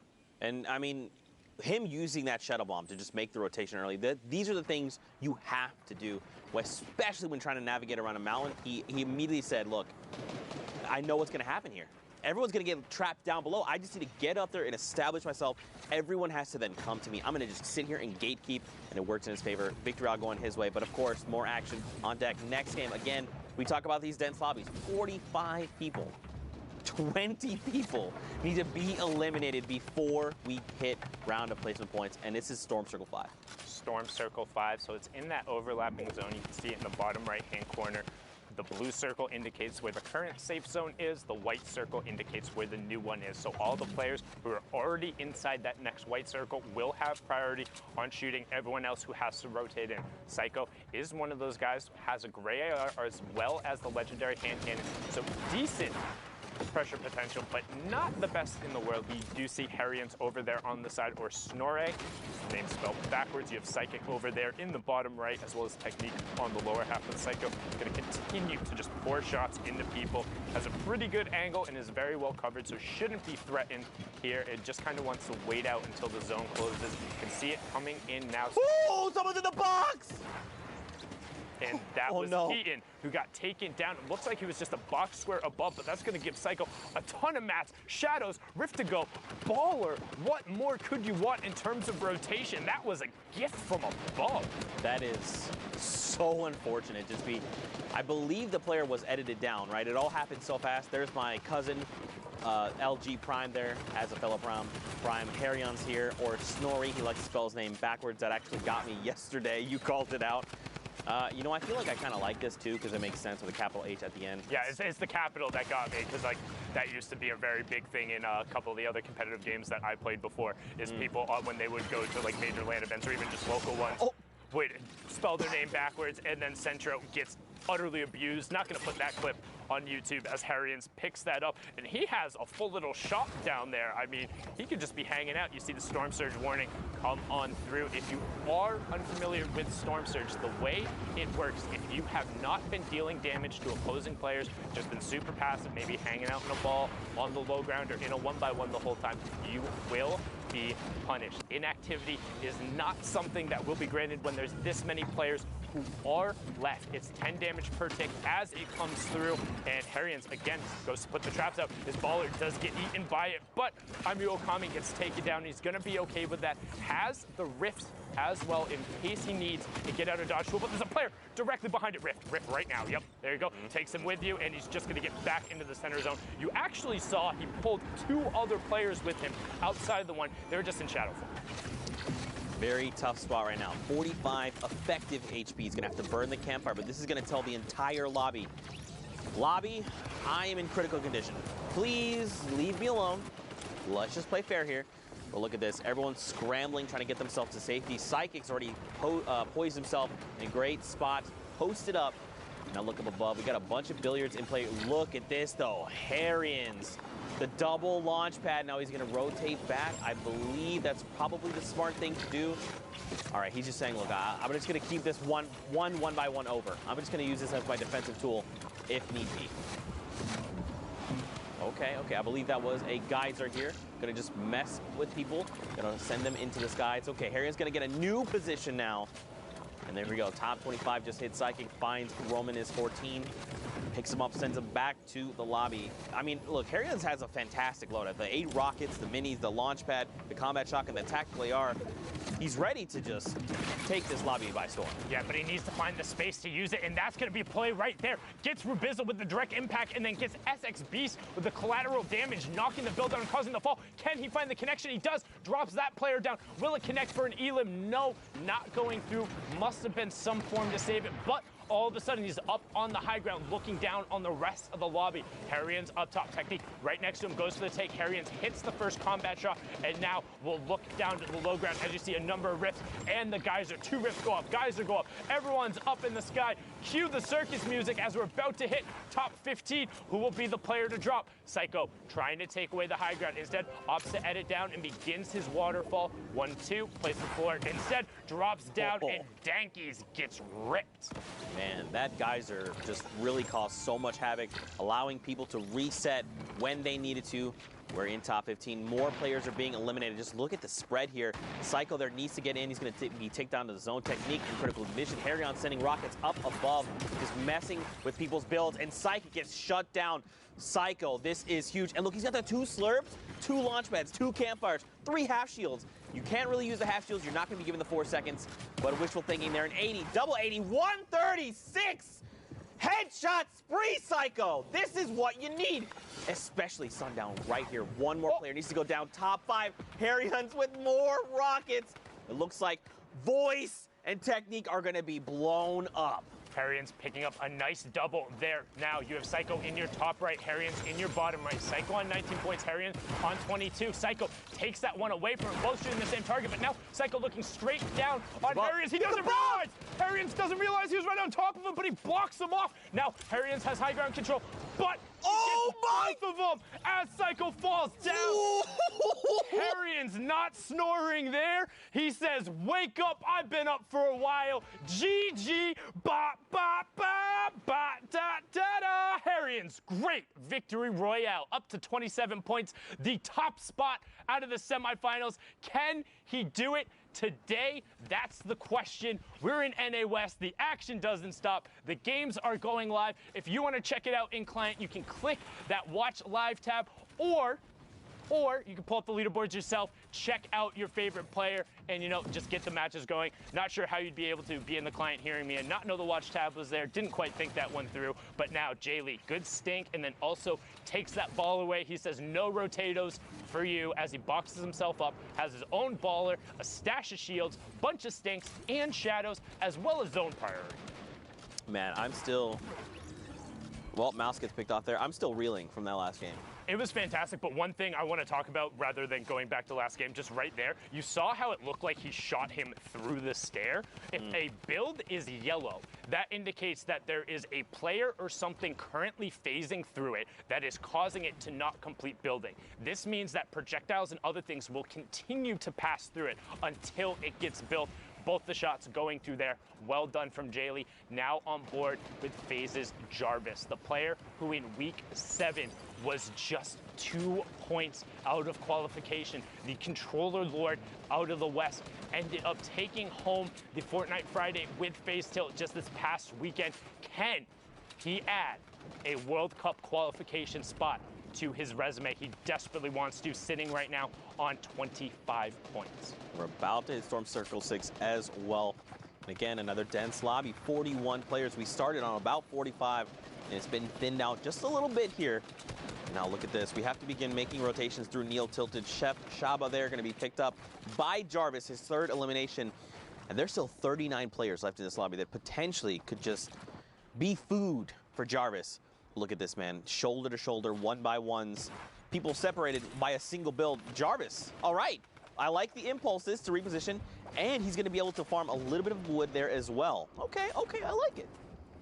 Yeah, impulses can be a little risky. You don't necessarily always know where you're going to land, but with all of these player-based structures over here, it gets him into the center of zone and allows him to spray shots back down the rest of the lobby, hitting a couple of tags there. You can see the Storm Surge warning on the right-hand side. 3 more players need to go down. Kicks does get converted over by the Storm. Jarvis now opting for the impulse play and catching himself on top of the builds. Immediately turns, saw that player, knows he's a tarp above or in shadow form now, drops the edit, and he's going to work back through the Burger Tower. Okay, I like this too, because if you're using builds, you expose yourself. Or you could not use a build and hide in a little corner here. This is what makes Neil Tilted so dangerous. We see players just all the way around. We're at 28 players. This lobby is going to continue to thin out because everyone is scrambling right now, trying to get themselves to safety. Jarvis, look at him though, still on effective HP. He's trying to hunt this player down. He wants his elimination. A flick shot comes out, nothing connects. Now he's got the beat on the player. He knows where this player is, and he's just trying to lock it up. 26 players left, and you also notice he kept ducking out into the storm, trying to catch that player, not covering his back, but was well enough. Gets directly on top of Papo Anthony. You can run, but you can't hide. Jarvis is inevitable. He will find you, and that's a big swing for him now on an 8-point match, 5 elims and top 25, but Little takes out Wheels, another fantastic contender. We saw him and Jay, and Jarvis just pickaxe the ball out into the storm. That's going to be storm damage, and actually huge strat. If you are out of builds or have nothing to do against the ball or don't have a boogie, pickaxe it, send it out in the storm, and then just shoot it out. It's 10 damage that goes off there. If they think they're safe and they're not going to pop out, get the opportunity. However, it is risky. They can pop out and shoot you back. Most of the time, they do want to play passive. We've seen a couple of those go through. It's 900 IQ, but right now, Jarvis is trying to be 900 IQ. Gets pulled up into the rift. No shots coming out from everyone as the dives begin to go out. A number of umbrellas are pulled since we're at top 18. Players just want to stay in the lobby. Vinny gets you get high ground. Yes, dive in. There you go. Connects with it. That was beautiful. He needs to get back in the zone. Oh, he does. He finds a nice little pocket, and now he has that high ground priority, Zeke, like you just called out. Someone goes with a challenge. It's Blixifier. Just ruined it. And dude, just outside top 15. That's so rough when you put in that much time, but he's going to be okay with that still. A double-digit performance there out of Jarvis. Now Blixifier drops down onto a little girl trying to get out and over around the side. No, that's not who's playing. That's his name. As we check over into the mid-tarp, you got World Cup Deuces trying to manifest that positive energy, doing everything he can. We've seen him in these lobbies before, but Barrow is trying to have a say about it. The duo qualifiers wanting a solo spot desperately, and Arkham trying to get one of those as Spicy gets picked up on the way down. Barely even a reaction. I didn't even see him there right out of the side, but Arkham gonna keep working down. Has the uncommon attack, notices the player in that baller right next to him. He does drop out. Can he create the distance? And he does. Deuce is still in as he gets Little. Twinkies picks up Spiky, and Localist goes down, so we're closing in on the top 5. You see the trap on the ceiling. Arkham gets 2 tags and now needs to pickaxe his way through. Can't go that way. Knows there's a trap, and he finds Jay Lee. Navigating this building, the technical savvy, the ability to remain calm. Arkham, you are a legend, but look up top though. Barrow, look, his HP is very low. He's got the RPGs, 3 left. He's gonna start sending these rockets down to this mid-ground tarp. Deuces, Zed, Snipes, they're gonna be all forced down toward Arkham. But look, we're going up on the side of this mountain. They need to make something happen. They need to, okay, they're just gonna battle it out. Arkham here, the lowest HP, the rocket gonna come in and protect himself. He's in the zone, he's oh my God! He got it! That was sick. Arkham was so good while Barrow had the high ground control. Everyone funneled into Arkham, and he says, welcome, I'm the meat grinder on the bottom. Give me it all. Give me the elims. Give me the victory royale. And you know what? I'm going to try and get one of those qualification spots. Brilliantly done from Arkham. 1x there, closing it out with the victory royale and staying savvy. The rocket pressure from the high ground was immense. You're playing in the Fortnite World Cup Online Open Qualifier Final. There's 2 spots on the line, and you cover yourself the entire time just knowing you have the zone, knowing you have the pressure. That is intelligent game sense defined right there from the Week 2 duo qualifier. Desperately trying to find a spot as we now cross the halfway mark of the queue times on NA West. Oh my gosh, we've just been treated to some of the most unbelievable Fortnite action. It's so, I'm so honored to just be here and to just get to hang out with you guys and cast these games. Again, another dense lobby, 49 people. And look where we are. This is the half in, half out circle we talk about all the time. That's circle number 5. Is Isekai Proverbs here trying to find more eliminations. He does have 2, which is pretty significant, especially because we're down to half of the lobby. He's just going to look to play maybe a little slow, trying to isolate this player on the other side of this wall. Wall Eddie comes through. Does the ramp fall up? Nope. He picks up pavers there and some loot.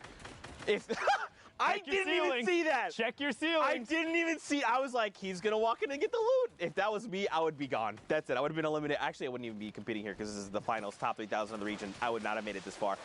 But that was very Proverbs. Let's go, man. Great eyesight. It's like a hawk. I'm not even going to ask you what your arena score is as we hop on board. You know here. what my arena score is. You see Saf there on the far left side. Karsten up top.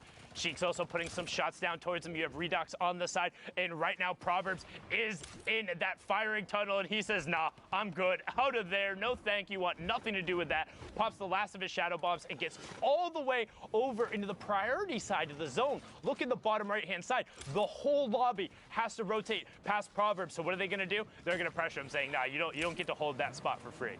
And I mean, look at the health, man. Down to 29. If the lobby decides to turn on Proverbs, he's going to get picked off. He just needs to take a second, bury himself down in these builds, and start either looking for a siphon, get the meds, or the minis. One thing else, too, want to call out, mispronounced your name yesterday. You saw Code Cali there on the bottom, another player who had a great day, but we're on board here with Twitch Maximo as he drops in and they say, just stand still. Stand still. Hello?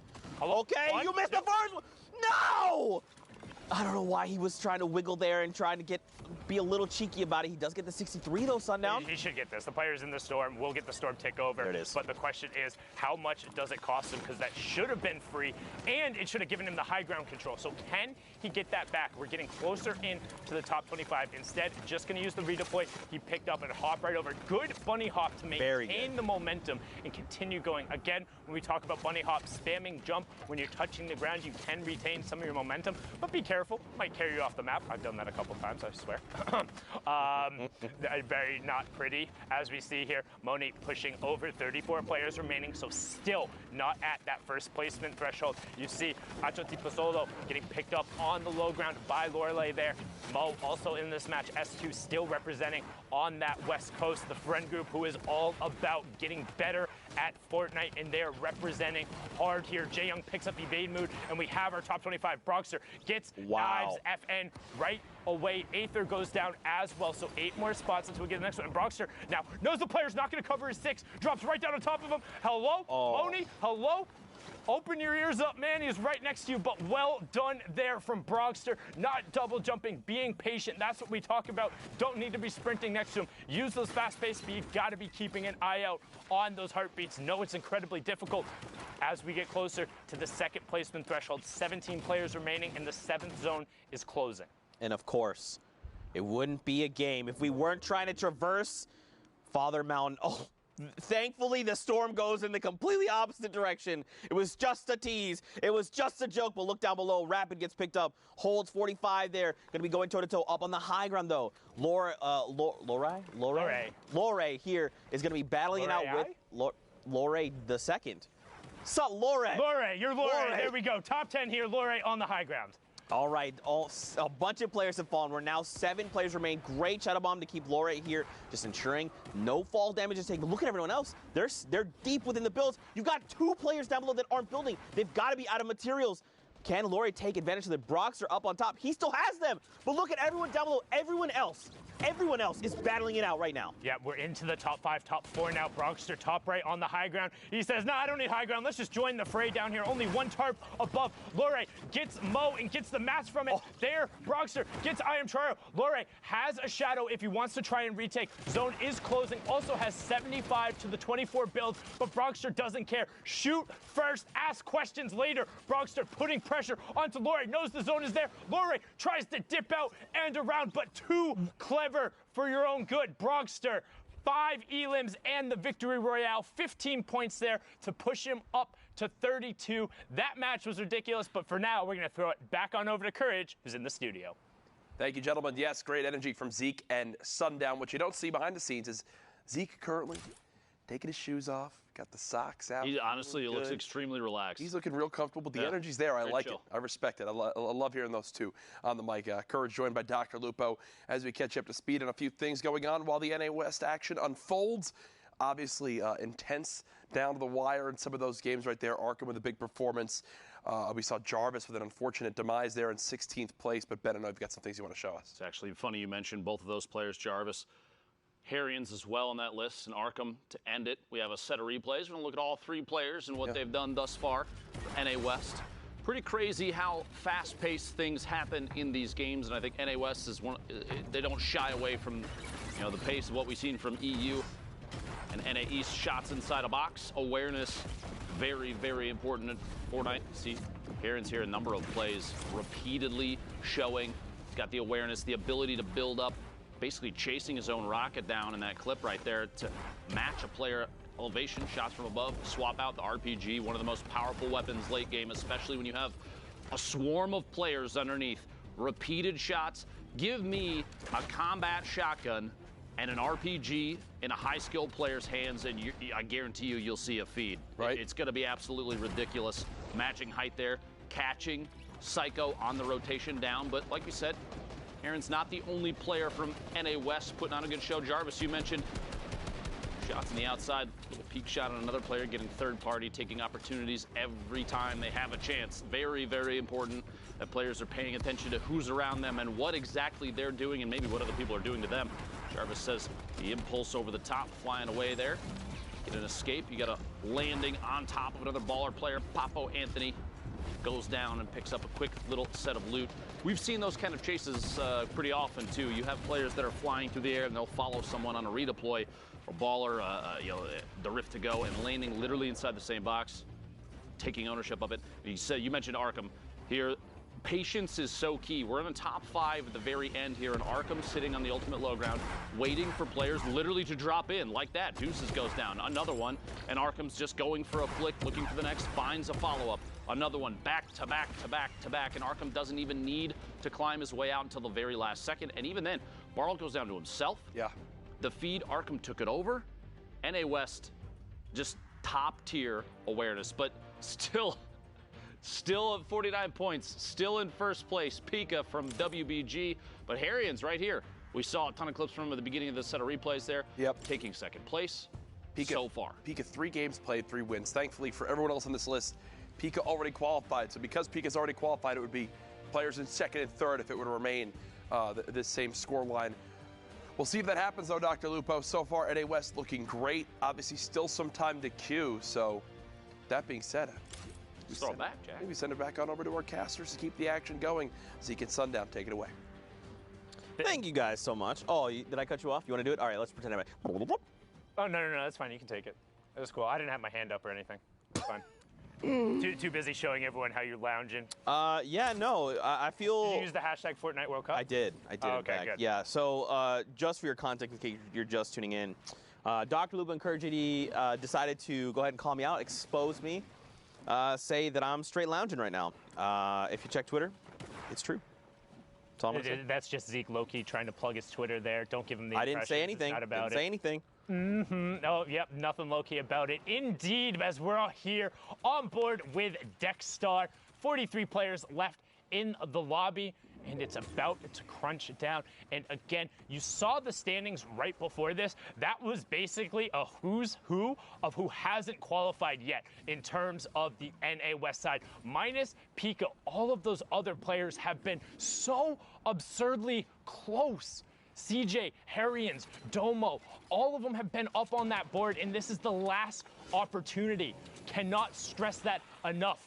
The final 2 solo spots will be decided in this last block. If you want to be on the stage, you have to put up or shut up right now. Because if you don't, you're going to be sitting there and you're going to be regretting it. You're going to be feeling like you didn't accomplish it. But one other thing that I desperately have to state. Just because you don't qualify for New York City means you're a bad Fortnite player. Anytime you make it to Sunday in your region, you are in the very top percentile of the people who play this game. There are millions and tens of millions of people who have tried and played Fortnite. Don't get discouraged. You are incredibly good. You are among the best of the best. If you want to continue taking it seriously, there will be something to play for. It's not going anywhere. There's always going to be more Fortnite games to play, whether it's community events or other things. You can find ways to improve. You can go through, you can watch the VODs, you can pick yourself up, you can talk to another player, or similar to what the S2 guys did, find like-minded players, join one of those friend groups, ask players for advice, keep pushing yourself, because you're not going to get better by giving up. And hey, if you do want to give up and it's not for you, that's also okay. There are a ton of other games out there, and gaming is not just a singular thing. Games are fantastic, particularly with E3 going on, a bunch of new and fantastic titles out there that deserve to be celebrated. But right now, we're here playing Fortnite, trying to decide those final 2 spots, and Andrew picks up Uncle Iroh. That's the T right there. I love every time you make that reference. It's so good. It is very, very good. These references are next level. Just to expand a tiny little baby bit on that, you know, we get it. We know it's a very difficult competition. We understand that, you know, it means the world to qualify, and if you don't, it feels like the weight of the world is just on top of you, and you doubt everything, your skill, your ability to play all these things. But we promise you, you are here for a reason. You've made it to the top 3,000 in your respective region because of how incredible at Fortnite and how skilled you are as a player. So keep your head up, keep grinding, keep your head up, keep pushing. I promise it'll all pay off in the end. Hashtag Fortnite World Cup, man. And Never also, forget. hey, hashtag Fortnite World Cup. What did your improvement look like over the course of the World Cup? Did you get more points? Did you have one of those days that were really good for you? What was your story like? How was it competing in the first open tournament, in the largest open tournament that has been run? Let us know, because we want to hear about it. We want to know what your experience was like, what you liked, and what you didn't like. Give us some of the positives in there so we're able to iterate on all of that stuff. But as we said now, pressure plant going through, geysers going, and Tyranny is extending his shadow form because, as we said, his feet doesn't touch the ground. So that answers the question about what that interaction looks like. The real question is, if he hung out on a zip line, would he still just stay in that shadow form? Who knows? Top 25 placement points are abound, and Tyranny now has priority on the zone. He's going to look back and try and catch all the people who are hot feeding right by, but that is an incredibly tough shot to hit. 23, and does he get meteored by the other player? He does. He's in the box. He's stuck in there. Doesn't look like the player recognizes, so he's just going to whoop right out the side in a box with the baller player. One trap down, finds doesn't find the trap, but finds the shot because Cryo has to move to the other side. 16 players remaining. Harrians and Andrew still in the lobby. Nobody wants to be the last one. Trap fires. Player gets to the opposite side, puts the ramp down. Tyranny being like, nah, I'm not dealing with that. Bernie picks up Oppo Whip, and we have our top 15. Harrians gets Kytrex, and Rick gets Orba, and the lobby is thinning fast. Exactly, and look at this. Another one just picked up like that. We're nearing top 5 so quickly. But look at this. You still have people all the way around. Players being eliminated left and right. Up on the high ground, though, Hustle and Allrum looks like they're going to contest right now. Harrian says, everyone up top, go ahead and come on down. I'd like to just go ahead and send you back to the lobby. So there you go. Now, Hustle did not drop all the way down. He still has the highest ground tarp, so he's just going to keep applying pressure from above. Now, I'm curious, does Harrians have more rockets? Okay, you answered my question. Thank you. Did you read my mind? How did he know? Threw it right on up there. You see Andrew picks up drip traits, but Hustle starting to row kind of thin on mats. He has 22 left, but it should be okay to hold high ground for now. Is dealing with no, he picked up ammo from that last Elam, so he's okay. Dexterity picks up J Roses, and we're into the top 5. Harrians goes down just inside of it. Tyranny picks up Dexterity now, so 1v1 between Tyranny and Hustle. Tyranny up on the high ground. Hustle going to take it away. Double ramps out into the side. 90 and then reverse flips it, but gets coned off by Tyranny. Great cone there, so Hustle now going to drop back down. One thing to note though, Hustle has the bandages, but no builds. If it goes to full close and he's okay, it should go to him. The difference between bandages versus a slurp and a campfire is minuscule, but Hustle slips up, only had the 50 HP, and gets taken out by a very slight change in elevation. That's not Old Man Mountain, that's like the newborn hill, but it was enough. It was enough. I love fighting Volcano because it just makes like the action feel more action movie. It's like we're fighting over lava. Who will win? Food. Oh, between the slats. Hashtag Fortnite World Cup. Send observers your love. That was dope. All right, I liked that one. That was a pretty dang good one. I liked it. But look at this, Rux. Rux hasn't qualified, right? No, Pika and Rux have qualified. Excuse me, I misspoke. They've qualified in solos, haven't qualified as a duo. Yes, so one more opportunity in this next weekend to try and come through. Actually, it will be on the Thursday and Friday, June 20th and 21st because of those changed times. Also, don't forget those hours have been pushed back and the prize pools have been doubled for that rescheduling. Again, you can see the qualification spots on the right-hand side. 19 were up for grabs today. 17 have gone down and 2 more are available here in the West. Who will be able to take one away as Rux begins spraying shots out there, swaps to the combat, gets a 12 and a 9 tag there, so knows the player is on whites but won't be able to find it. Instead, gets mitts with a little bit of help from the storm. Man, another dense lobby. Now keep in mind, we're coming, the circle is already moving. The storm circle is already moving. We're getting closer to that storm circle 6. Rux here, a little bit of a tough spot. He's going to go ahead and get that launch pad, get himself out of dodge, and begin his rotation. Question is, where does he want to land? He probably could have challenged that player, but I think it's a little bit smarter. Just go to the edge of that next storm zone, get yourself to safety, establish, and then see where the next zone is. Right? It's again, every interaction matters. Every decision they make is literally going to make or break their game. So on that rotation in and of itself, you have 2 choices when you're going through. You can come down on the very near side of the zone where there's going to be more players, but you want to land towards an edge because the next circle goes outside of the bounds of the safe zone. If you don't go to an edge and you go to the middle, you're guaranteed a rotation no matter what. Whereas if you do get an edge, you're either on the backside and have to rotate right away, or everyone rotates into you. So the safe calculated play is you put yourself in the middle for an even rotation, but that means you're in the middle of the rotation and guaranteed have to rotate. So if you put yourself towards the side with mixed utility, you at least have a chance of hitting the zone. But then on the flip side, if it goes back to the opposite side, it's really rough. Most of the times during that overlapping zone, I'd say you want to go far side simply because the near side's going to be stacked and there's less threats there. So even if you do have to rotate away, most players aren't rotating all the way over there. As you can see Sealmat doing right now and then turning about face. Sees all the players dropping down from the sky. And that was a slow redeploy. That's what I'm talking about. If you go to press space, as somebody knocks your ramp out from under you, you'll be stuck in that slow redeploy forever. But Sealmat opts not to punish that player, instead swaps targets onto gun deals and swats him out of the sky, swapping his name from Epic Whales Duo back to Sealmat so we can give him the credit where credit is due without undue confusion. Dang it, you literally stole my joke. I was gonna say, man, I'm so happy to see that Sealmat has changed his name from Epic Whales Duo to his real name so we can give him the credit. Dang it, Sundown. It's like you read mine. There? It wasn't like a joke. I'm just saying that was like. Oh, it was one of your jokes. Got it. Yeah, so it's not As funny. we hit top 25 there, Pearl taking out Hit Marker and Sealmat getting over to the far side. 3 points for everyone. Top 15 will be the next one for an additional 2 points, and then top 5 in the Victor Royale after that. But Sealmat wants the points from the elims. You can see the baller kind of griefing him a little bit there, just hitting the spacebar, knocking the builds, not letting him be safe. But Anjul gets picked up. Brilliantly done there from Sealmat, and now going to opt to pop the shadow and get on out. I like that rotation because typically when you do with a door and you use a shadow bomb and then you open the door, players know to laser the door instantly because you're going to be coming out as a shadow. If you edit up and then you just bounce out of the box, no one can really tell where you are, and it makes you way more difficult target to hit. That's dope.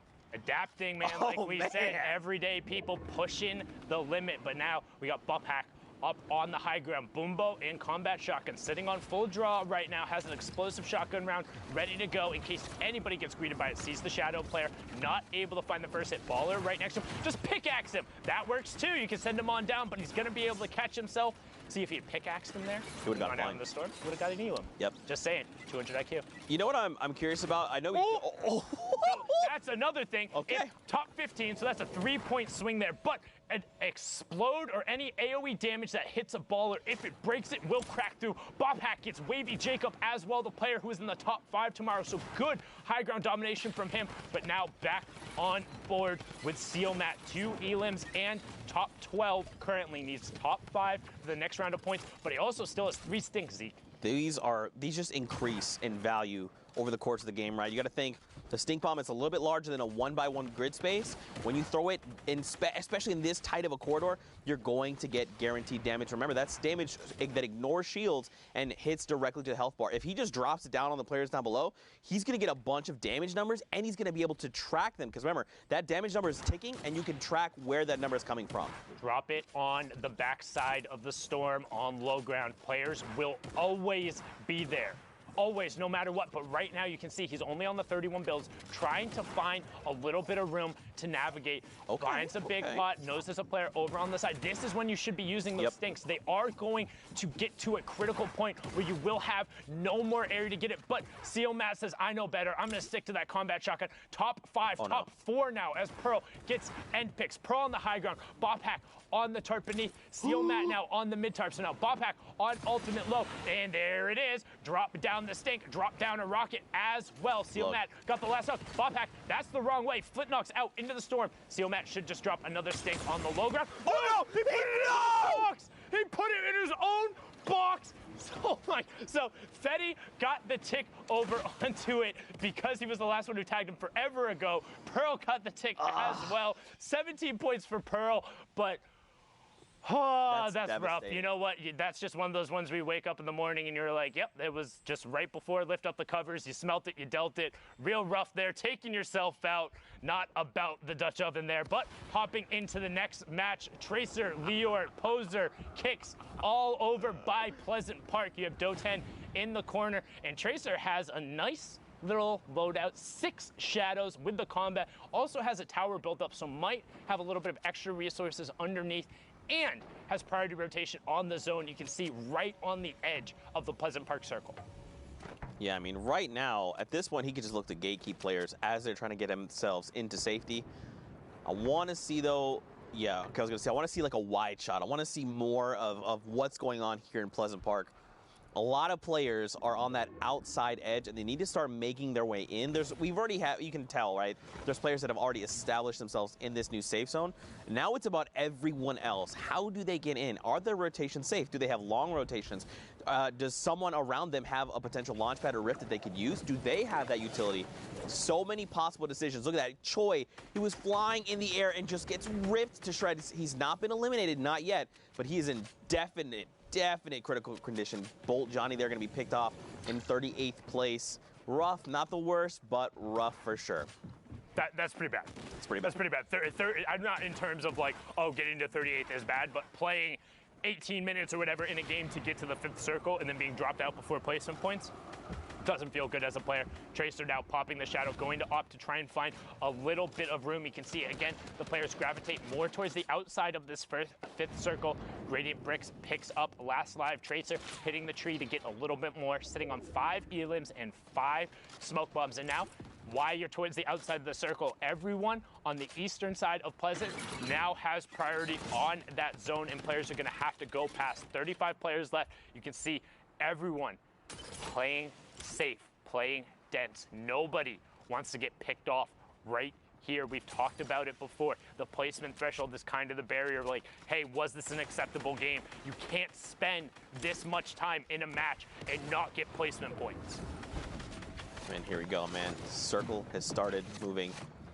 Again, guys, every interaction matters. This is their last opportunity, the last few games they have on the server. Probably about an hour left in queue time. Becca, can you help me out? Boom, 105 minutes. Thanks, Becca. 105 minutes? Wait, what did I, is that really, what I said? Zeke? An hour and 5 minutes. Really? Ah! Wow, Anyway, all right. Yeah, 34 players. Right back. No, Becca, take that away. Remove the graphic. Becca, remove the graphic. World Cup. Can Zeke do math? The answer is no. The answer is no. Yes, we're not friends anymore. Now, Tracer here turns and picks up Pocket. And Sino gets Jarvis as well. The South Korean player taking him down there, representing from South Korea, as I said, from the Asia region, playing in Canada. Currently had a nice little Canadian flag there on his Twitter account. Yeah, I was trying to figure out, but I know he'd been asking, doing everything they can to try and get one of the solo spots there. You can see Sino in the bottom left, Persecute also in the lobby, Vide in the lobby, Fate Yonder, Wheels, Thai Tanks, TXG Temple, Dorden, Kaz, Coral, so many players has qualifying for the Fortnite World Cup creative side with one of the sickest trick shots during Ninja's thing, still into the top 25. So 3 points for everyone in the lobby. And Kaz goes down right there, a little bit of a caster curse. I apologize, but he did get his flu shot, so not gonna end up being sick. Kefu picks up Doten. Spook does get his shadow canceled, immediately gonna 90 up, box himself up and over, and he says, nah, I'm gonna pop another shadow and get out of dodge. This is risky. Needs to avoid getting metroed here, and he does. Puts enough space between him to get back over the backside of the zone. Nobody expects the reflank with the shadow. You expect him on the far side not to come back to the near, but Spook can't convert as by, as I say that, he drops down and chases Persecute. That's a 3-point swing as that Elam pushes us into the top 15. Now top 5 is the next threshold, and this is where we're going to see players play a little more defensively. They want to hit top 5. Those extra 2 points are so crucial. Spook here doing his best impersonation of a spooky ghost, walking around that shadow bomb. He's going to find a player, a 36. It is a headshot, but not a ton of damage. And look, he's got there in the pyramid. They're trying to keep himself safe. He does get the ramp, and the players, they're just trying to abandon. They're like, no.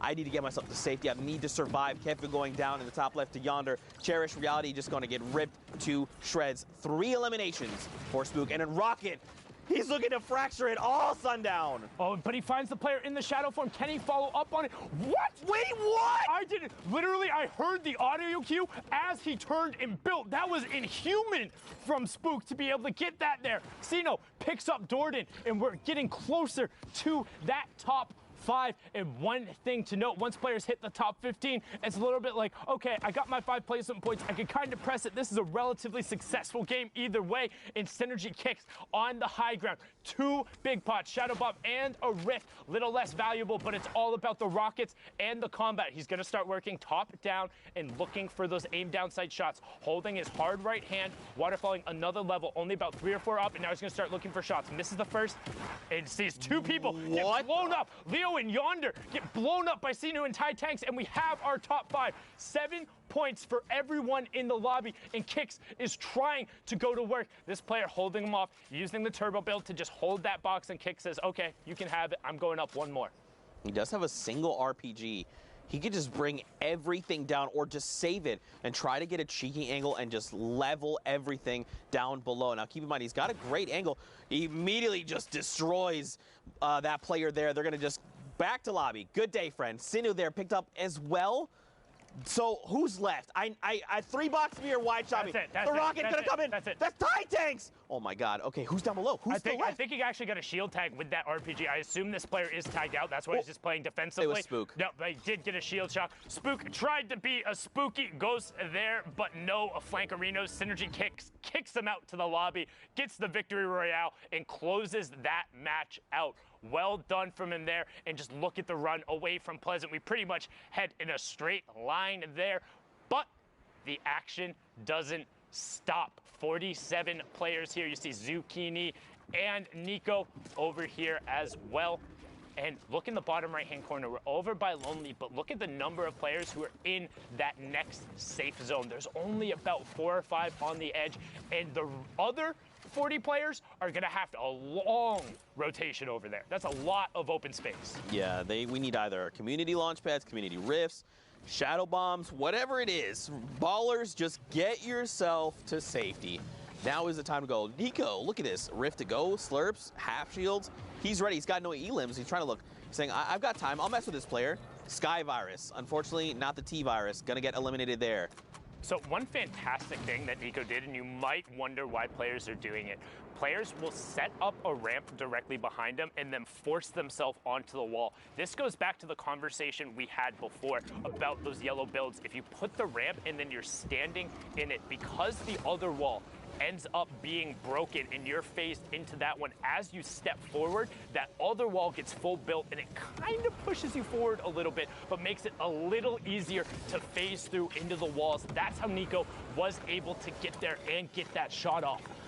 Well done from him there to close that one out. But the rest of the lobby, you have Rex, Psycho, Pine all over on this side. We already saw Psycho have an incredible performance, and not gonna meme on that because it really was that good. But Rex gets the wall, gets the cone, has the trap on the back side, and Renuity can go hang out in the lobby because Rex is dominant there. Another member of S2 or the Heart Clan. In case you can't tell, looks like a little heart. Look at it. Squint your eyes a little bit. You can tell. The S and 2.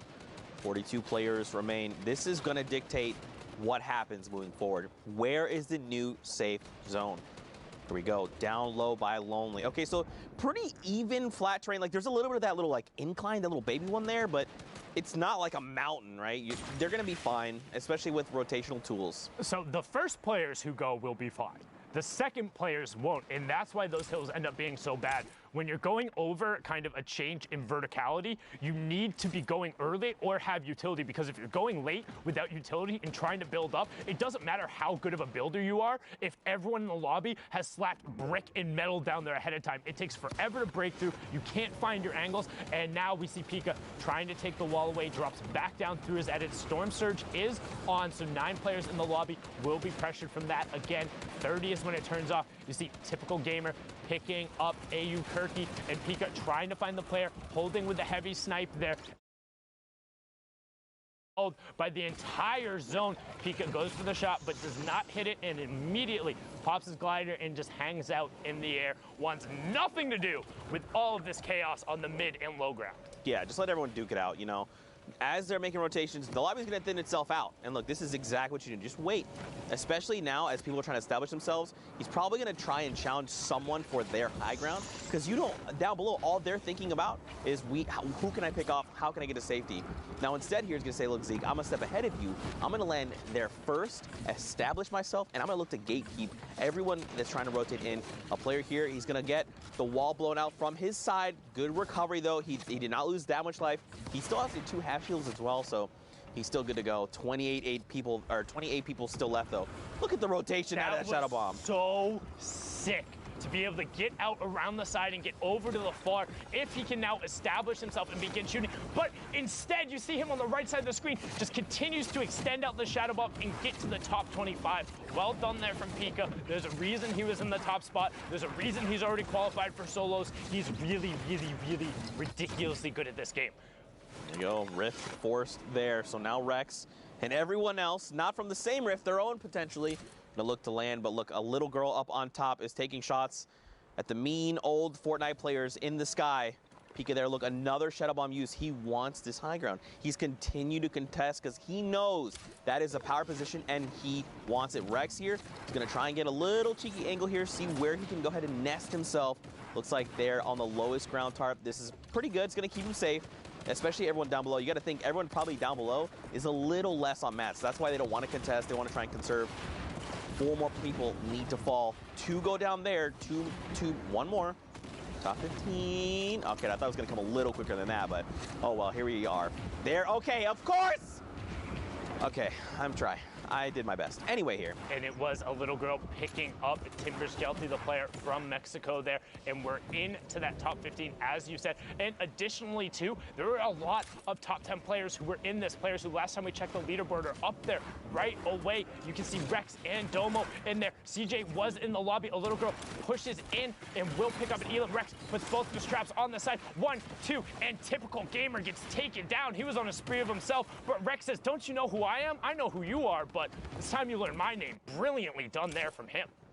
Well, he's got a big galaxy brain and tiny little arms, but Pika is up on the high ground there. He's going to go ahead and try and contest. Fisco, I believe, is the way you would say that name. Now, Pika having a little bit of difficulty, but keep in mind, he's got the 8 builds. That's why he's not trying to get crazy beyond fast. Decimated, but Night Slayer says, I am the Pika Slayer. Go back to lobby, friends. And look at this. Fisco's like, oh, did something happen?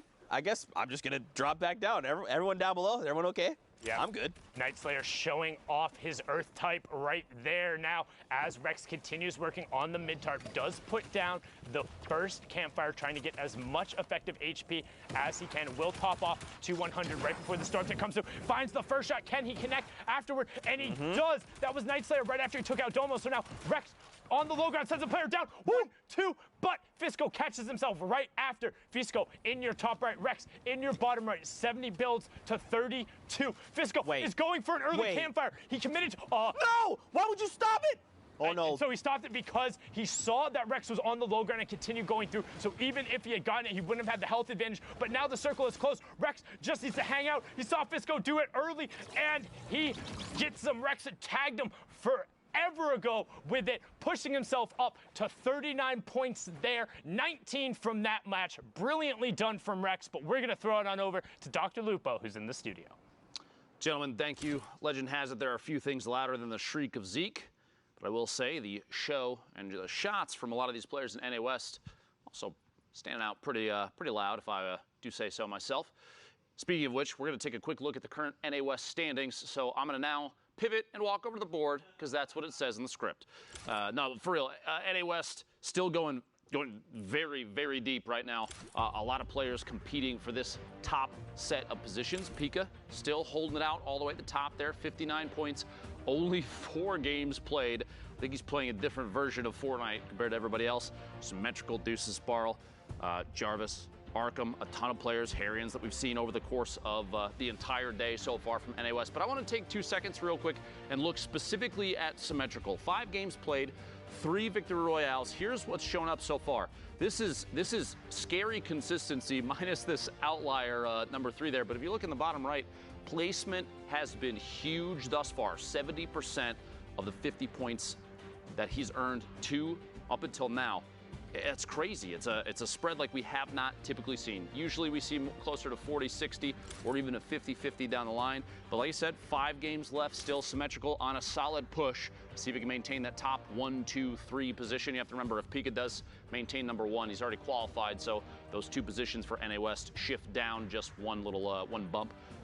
A lot of competition still out there. This is the last week for solos across the board. This is the last set of games for the last region. Before we get to those, we got to take a quick 5-minute break. So don't go anywhere. We'll be right back to cast this thing and knock out the rest of the weekend. See you in a bit. Zeke, this is it. This is the last chance, all right? People need to know about this block party, all right? This is your last opportunity to get them involved, to get them hyped. Zeke, everyone's going to be there, all right? DJ Zeke's going to be there. DJ Sundown's going to be there. Everyone's going to be there, all right? The people are waiting. All right. You know what, man? I'm DJ Zeke. I don't need no card.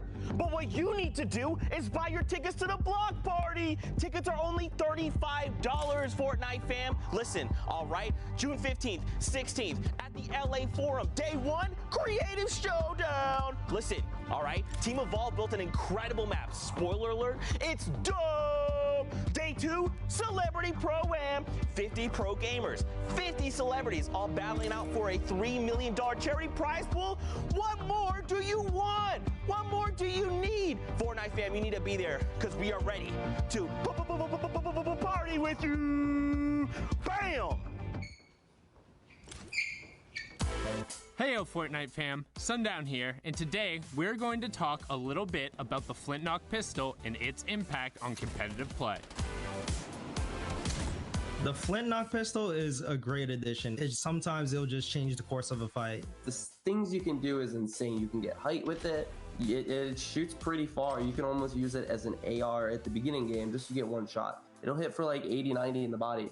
And this is looking really good for Horrify, but the Flintlock is going to get the high ground. Nikiva, such a smart player. The Flintlock is a common and uncommon weapon that uses heavy ammunition. It does 86 or 90 damage depending on rarity, and it has a 2 times headshot multiplier. This means that outside of a sniper rifle, it has the highest single shot damage potential in the game. However, the Flintlock only allows for 1 shot at a time, has pretty decent damage fall off, and also takes 3 seconds to reload. In addition to all of this, the Flintlock also has a mobility component to it. When fired, it will impulse the shooter backwards, and if the bullet strikes a target, it will impulse the target away from the shooter. This can allow for some tricky plays to be made. Player there, runs out into the storm, jump, finds him, yeah! We've seen a decent amount of use out of the Flintlock during the Fortnite World Cup online open qualifiers. So let's hear from some of the qualified players to get their opinion on its addition to the game. If I'm low on HP and I have to choose one weapon, it will be this one. You can actually like kill someone from 200 HP to 0 without taking any shots. And it's also really good for competitive play because if you're high ground or if you want to get away from a situation, the flintlock, when you use it, it knocks you some distance so you can get away or you can get high ground over someone. I think it just adds a lot of like different plays you can make with it. I think it's good. I personally really like the flintlock. I think it's a really good weapon. I think it's a really strong weapon in the right hands. You need to know how to use it, and you need to base your whole game around it if you want to use it right. It's just a kind of weapon we need more. I definitely think it's one of the better things that have been added skill-wise. I like that it's so versatile. I really like it competitive. Definitely deserves a spot here. Thanks for watching, and hopefully you saw how the flintlock can be utilized in the right hands. What is the best flintlock play you've done or seen? Share it with us using the hashtag Fortnite World Cup, and we'll be seeing you guys on the battle bus, or maybe flintlocking through the air.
Welcome back, Fortnite fam, to continued coverage of the Fortnite World Cup Online Open Qualifiers. Now, of course, if you've been with us, you know we're in week number 9. We are knee-deep in NA West action, and I'm not going to hold you up much longer. Let's get Dr. Lupo, Monster D-Face up on deck, because I want to get into more games. Gentlemen, over to you. How's it going, man? I'm ready to crush it today. NA West, looking towards the very end of the day, which means this is the very end of solo qualifiers for New York City. Last opportunities, guys, to get in there and make it happen. So we're going to be hopping right into these next set of games. And, I mean, we saw the leaderboard symmetrical just at the top. We've seen them kind of rocking it out. Speaking of symmetrical, look, wait. Oh, it's 1, 2, 3, 4, 5 bushes in a row, and I think a 6th bush inside the box. Are those all players on the outside, or what's going on here? The camouflage is so good, I can't really tell. My vision is based on movement, so I'm not. I'm like a T-Rex. Oh, the trap behind. It'll chase pushing away. Just barely dodging that one. Loadout looking a little thin right now. Blue tactical AR, blue combat shotgun, which I'm going to be honest means, honestly, the world at this point. How a lot of these players are playing. A gray AR, not too bad. 23 points thus far, 1 elimination, 78 builds, and a dream of New York City. Yeah, that's exactly what it is here. You only had 45 minutes left to queue up. That's going to be a second elim, 40+ players remaining as the moving zone's just about to get cracking here. Rift into shadow bombs, let's go. That's what he needs, man. Rift into shadow bombs, do it. There it is. Descending. That's a freebie of a rotation straight across the entire field there. No reason to go too early either. I mean, at this point, he's just going to try and drop in and get high ground of what's still safe. Landing just outside the zone. Going to box up and build a little bit of a base up in the air. Combat shotgun, attack AR. Not a ton of ammunition for that tack. I say that only 100 rounds, but it's still only 100 rounds. No opportunities to take too many shots on players rotating. Aiden, one of the stars of NA West, floating around in a baller there. Meanwhile, Epic Whale, KNG, about to take a shot at this heavy snipe and see if he can follow through. I almost guarantee. There it is. 1, 2 shots. A couple shield tags on the inside. Didn't even look like critical damage, though, which is too bad. Crazy to see how much the game has changed, too. I've seen players rocking double heavy snipes, if you can find them. Back to back. They can Quick catch scope the people second off guard, one. yeah. Oh, yeah. If you see someone that's maybe mid-heal, they're going to try and finish that mini because there's a bit of hesitation. Sure that I get the shield, but in fact the thought should be I need to wall off after the first heavy snipe because there's got to be a second or something's on its way still. Heroes and Edgy, 2 eliminations here for Epic Whale. The 4 now, 29 points and 141 builds. 2 rifts, those are going to need to be used relatively soon, or they're almost obsolete. We'll see though. Launch pad into a rotation, around the mountain we go. Yeah, he did get shot there, so he's gonna have to land, kind of slow things down just a little bit. Someone got boogied over to his left-hand side. Is he gonna snatch up that opportunity to kind of jump on? Guess not. That player got right back in the ball and down the hill he went. Gotta go. No time to waste any of it. Player dropping in above. Epic Whale trying to follow through on that. Elam can't quite find it, and a big combat shotgun shot from that range. Very effective as Epic Whale's forced down to 76. Gonna have to play on the defense. Use that rift. Probably the last super safe time to use it, assuming nobody looks up. One of those players that may look up for too long. Jarvis, somebody we've had our eyes on a number of times for NA West already. I was literally watching him back in the talent room. Jarvis. That's real. I can confirm that he actually was. Yeah, like just sitting there staring at his games because he's been having quite the run. A couple unfortunate hiccups, but all in all, just pretty decent run here. He's really made his way to the top of the radar, and up in the right-hand corner, guys, Victory Royale worth 10 points, but don't forget placements are all the way through. And talk about that, top 25 just grants Jarvis and everyone else in this lobby a couple more points just for being alive right now. And each elimination is worth 1. That's Nico, goes down to Jarvis. Quick reaction, player pushing up, no builds for Jarvis right now, just 1, now 0, and shots come out from a corner, edit up above. Jarvis gonna have to try and apply pressure. There's no other opportunity. Just kidding. Sculler goes down, looking for a back-to-back. Denying the feed just in case those Elams come in way too quick. Ruddy goes down as well. PGG Jarvis moving forward. Excellent set of plays. No materials still, though, after building himself into a box. Finds, an attempt on a player.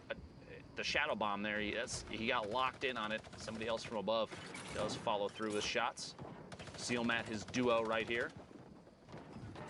Yeah, a little bit of a standoff there. I see Kate and G all in those players' names, so bunch of friends basically at this point, all in the same lobby. But here they're enemies. Aiden jumps up, goes with the side hop, takes the high ground using the storm.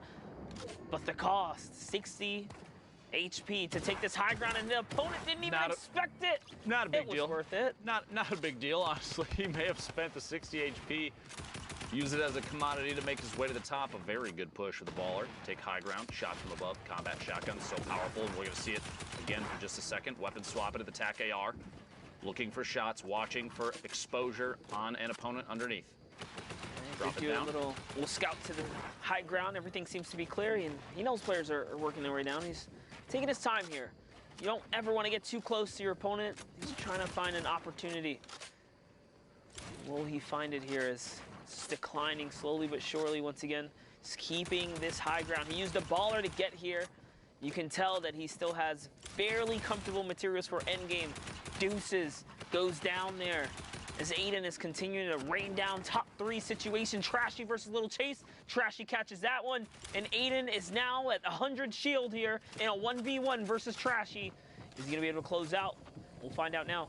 Just a second here, Aiden moving forward, double layering up above. Trashy stuck on the low ground, no builds, shots from underneath, down to 69 HP. The shadow bomb in an attempt to maybe make a climb here using the tree potentially, but Aiden is doing an excellent job of zoning Trashy out. No attempt, no climb.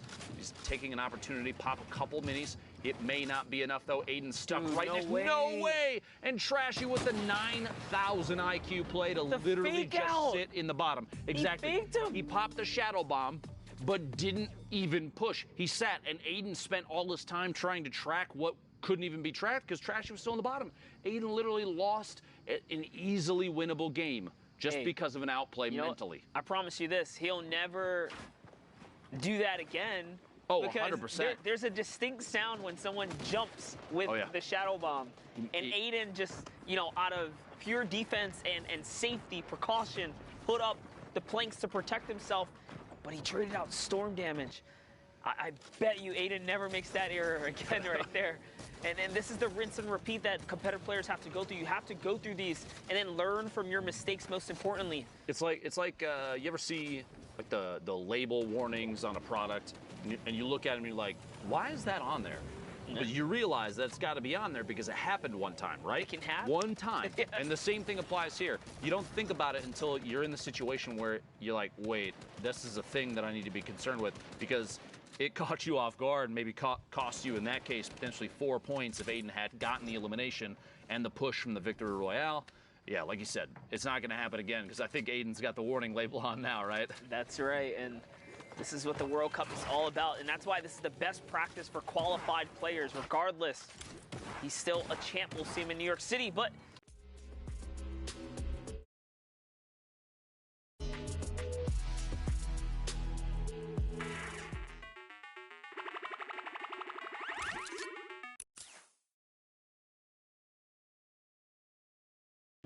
knowledgeable players I've ever seen. Monster D-Face can see it. If you have other names that are like that, anybody that's got a backwards one. Whoever's working on you building your brand is fire them because you're not winning with that. Tag Monster D-Face on Twitter, hashtag Fortnite World Cup.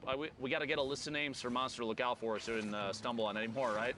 That was a tough one, dude. Player taking shots all the way across, 32 remaining. We got 7 more to go before we're into placement points. Here it is, Spook. Wait, did I read? No, it's Coops. It's Coops. No, this is right.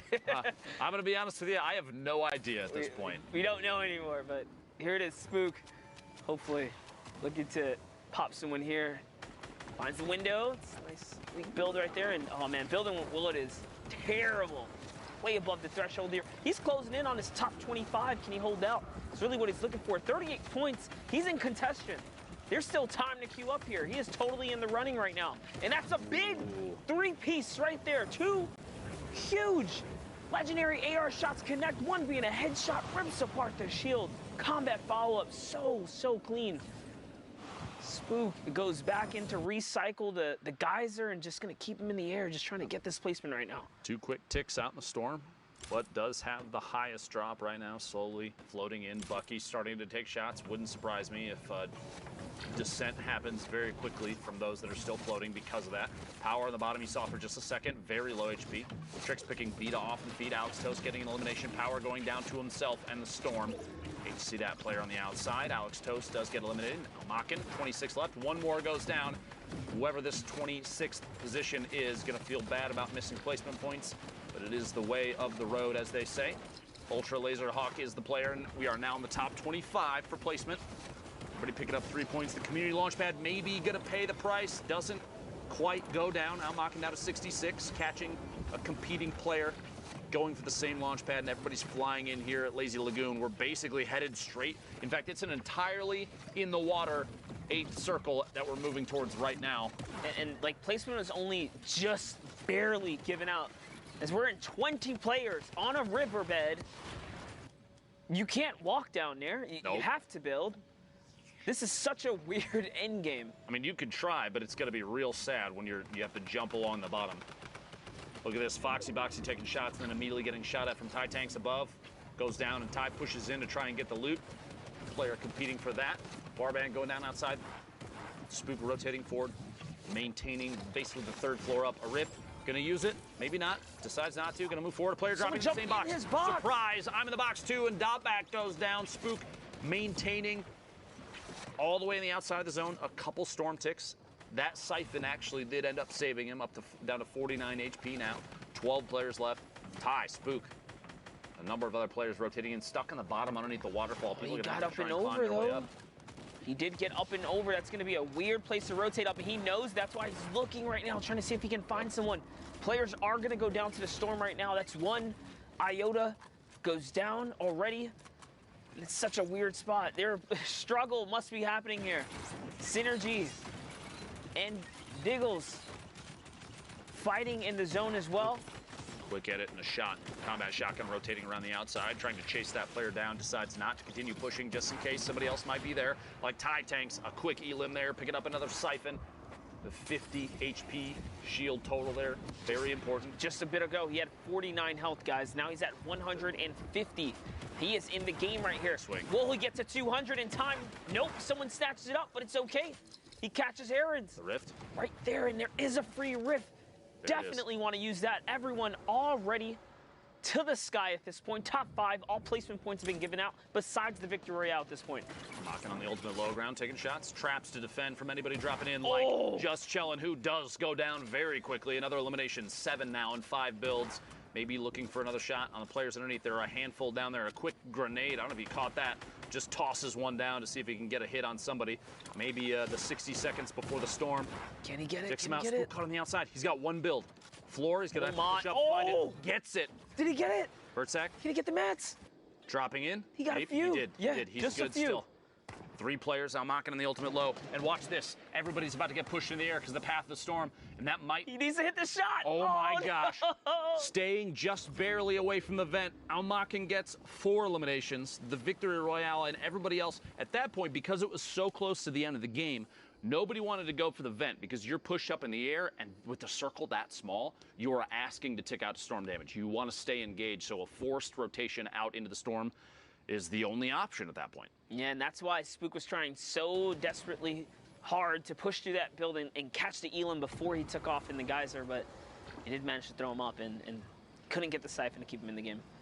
But here with Cryptic, charges back that bow, and West, 30 minutes left to queue up and get the last bit of your games. 30 minutes, you can effectively queue maybe 2 full games, one from here to then, and then your last, but it's only if you have more than 2 games left, then you got to start pushing through. We call those W key games. So as you see, the lobby right now is a normal lobby in a sense. As we approach towards the end tail, these lobbies are going to get probably like slimmed down. And more, it's scarier and scarier every single time you go in there. Right now, you have to realize that these games are queued against players of relatively similar scoring. As we get closer to the end of the block, you're going to be looking at lobbies with players with very high point counts. Very, very competitive lobbies, very difficult lobbies. You're on West, 2 spots, by the way. The top 2 of 3,000 people. Top 2 of 3,000 people is... It's terrifying to think that that's how narrow it is. That's how few people make it through. We've gone through multiple weeks of this, of players trying to play out of their minds. Cryptic slays, picks up the first Elim. Couple easy shots, the AR from above. That's that boom bow though, man. Ripped apart all the shield on that player. Just recently nerfed too. A little bit of a drawback decrease. A quarter of a second longer now, but players still very efficient with it. You just have to time it a little bit better. Any kind of change to that weapon is welcome, I'm sure. You trying to tell me that people have a problem with the relative utilization of a weapon? Fortnite Battle Royale, the ultimate Battle Royale experience? No way. Of course not, dude. Never. Smile. Insane. You're insane. Here we have You're insane. Blixifer. 2 stinkers. We saw stinkers kind of clean up some players earlier today. Just an end game. No way to defend against it. Persian goes down. Now Blix. He can take this ball. He can just go through the loot if he really wants to. He's not going to do so. So he's going to be content with what he has and gets to the next zone here. Too risky at this point. He's got to rotate so far still, and you've got so many players that are still out here ahead of the zone. JP2 right there, King Flash at the top, challenging Cryptic slays. Hunt as well, landing the same spot, and Spicy right underneath. Meanwhile, Saf from Ghost, looking to make a play down here in the bottom, decides to not get too aggressive and uses that rift, seeing most likely that right now, at the time of the rift, 27 players left. I think the option there was, I don't even want to risk it. I want my placement points, which he gets now. Yeah, not only that, someone he had 2 players somehow end up in his box. One might have been a shadow, and the other might have been a baller, so. Exactly. He is not trying to stick around there. The best course of action, honestly. Down to 22 now, and he's got to make it to 15. You see the top right there, the placement required to get the next set of points. He's doing pretty good for himself this game right here. He's got double heals going on, playing for the high ground, manages to take it up, and it's his. Do it. He's just got to run it up. He's connecting with all the combat. Someone is trying to break him down. Doesn't even matter. He does manage to connect here, and there's 2 or 3 players now above him. He's going to use that moment of distraction to lower his elevation and probably just go back on the hunt in just a bit here, but still stinkers are chasing. One more needs to go down. Look at that dodge right there. Sidestep fake out. Now taking down the high ground player again, but turns his lets his guard down, and someone's already on it. Actually did pick up an elimination. Fakey jumped off the top. Ended up going down to that. In the feed right there. 11 players left. Saf, 2 eliminations, 56 builds, and it's pretty much all metal, which is perfect for late game. If you had to have a situation where you get one material at the end, it's got to be metal every single time.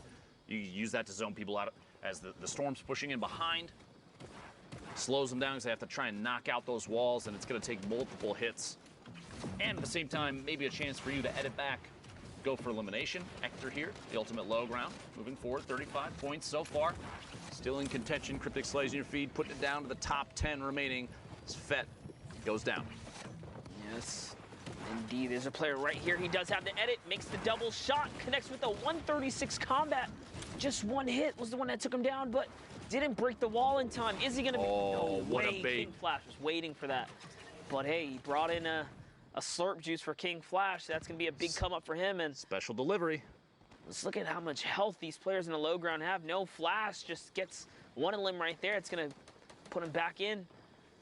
He did get hit. Saf in the ultimate high ground, just big chilling with already built structures. In fact, he owns a number of them. You see from this corner red, he's going to watch for the shots. Finds 2. That player's down to less than 50. He's going to push forward, and it's Cryptic Slays goes down. We are now in a top 4 situation. Cryptic at least getting the top 5 points there. 7 from that. 49, though, total for Saf. Looking to put himself in the top 10. Hopefully the top 2 if he can make his way all the way to the top. And speaking of the top, climbing out of basically all the pre-built structures. Spicy, Sage peek right on top of each other. Spicy picks up that elimination. 3 players left. Schlump, the ultimate low ground. My friend out there in the corn. I feel that for sure. Saf in the ultimate high, dropping down, starting to descend. A little bit of fall damage. Both players at the bottom are literally dancing inside and outside of each other's builds right now. Corner edits happening. A ramp to push Spicy all the way in the bottom, and Saf and Spicy to 1v1. It's the corn. It's the hayfield. Like, He's got layers above him already for just a second. Like, Spicy's got 7 Saf's builds. like, no way, dude. I ain't going down there. I want to see a Spicy push out just 2 or 3 floors out, launch pad to try and take high ground and push the shotgun. Do it. Saf's not having it. 1 campfire's down. There's the second, sits in the middle. Out comes the bandages, and that's his game. Spicy was sitting on the launch pad. I would have loved to see him push out, put down a quick floor launch, fly up, and try and take high ground, shoot down from above, especially with a tactical shotgun. You don't have the range of the combat, so if you're going to try and compete with that, you're going to fail. AR shots from underneath, potentially, but with the amount of materials that you could already see the player above him layering up, double layering pyramids and floors. So at that point, pressuring with a high ground takeover, in my opinion, granted, I'm only me. You're you. But you never know. Like, I feel like that was the play. Thoughts? I mean, think about it. There's only a couple of spots for qualification. If I'm being honest, to make it all the way through, you got to take risk. We've seen it happen all day today. 1-point differences, tiebreaker differences.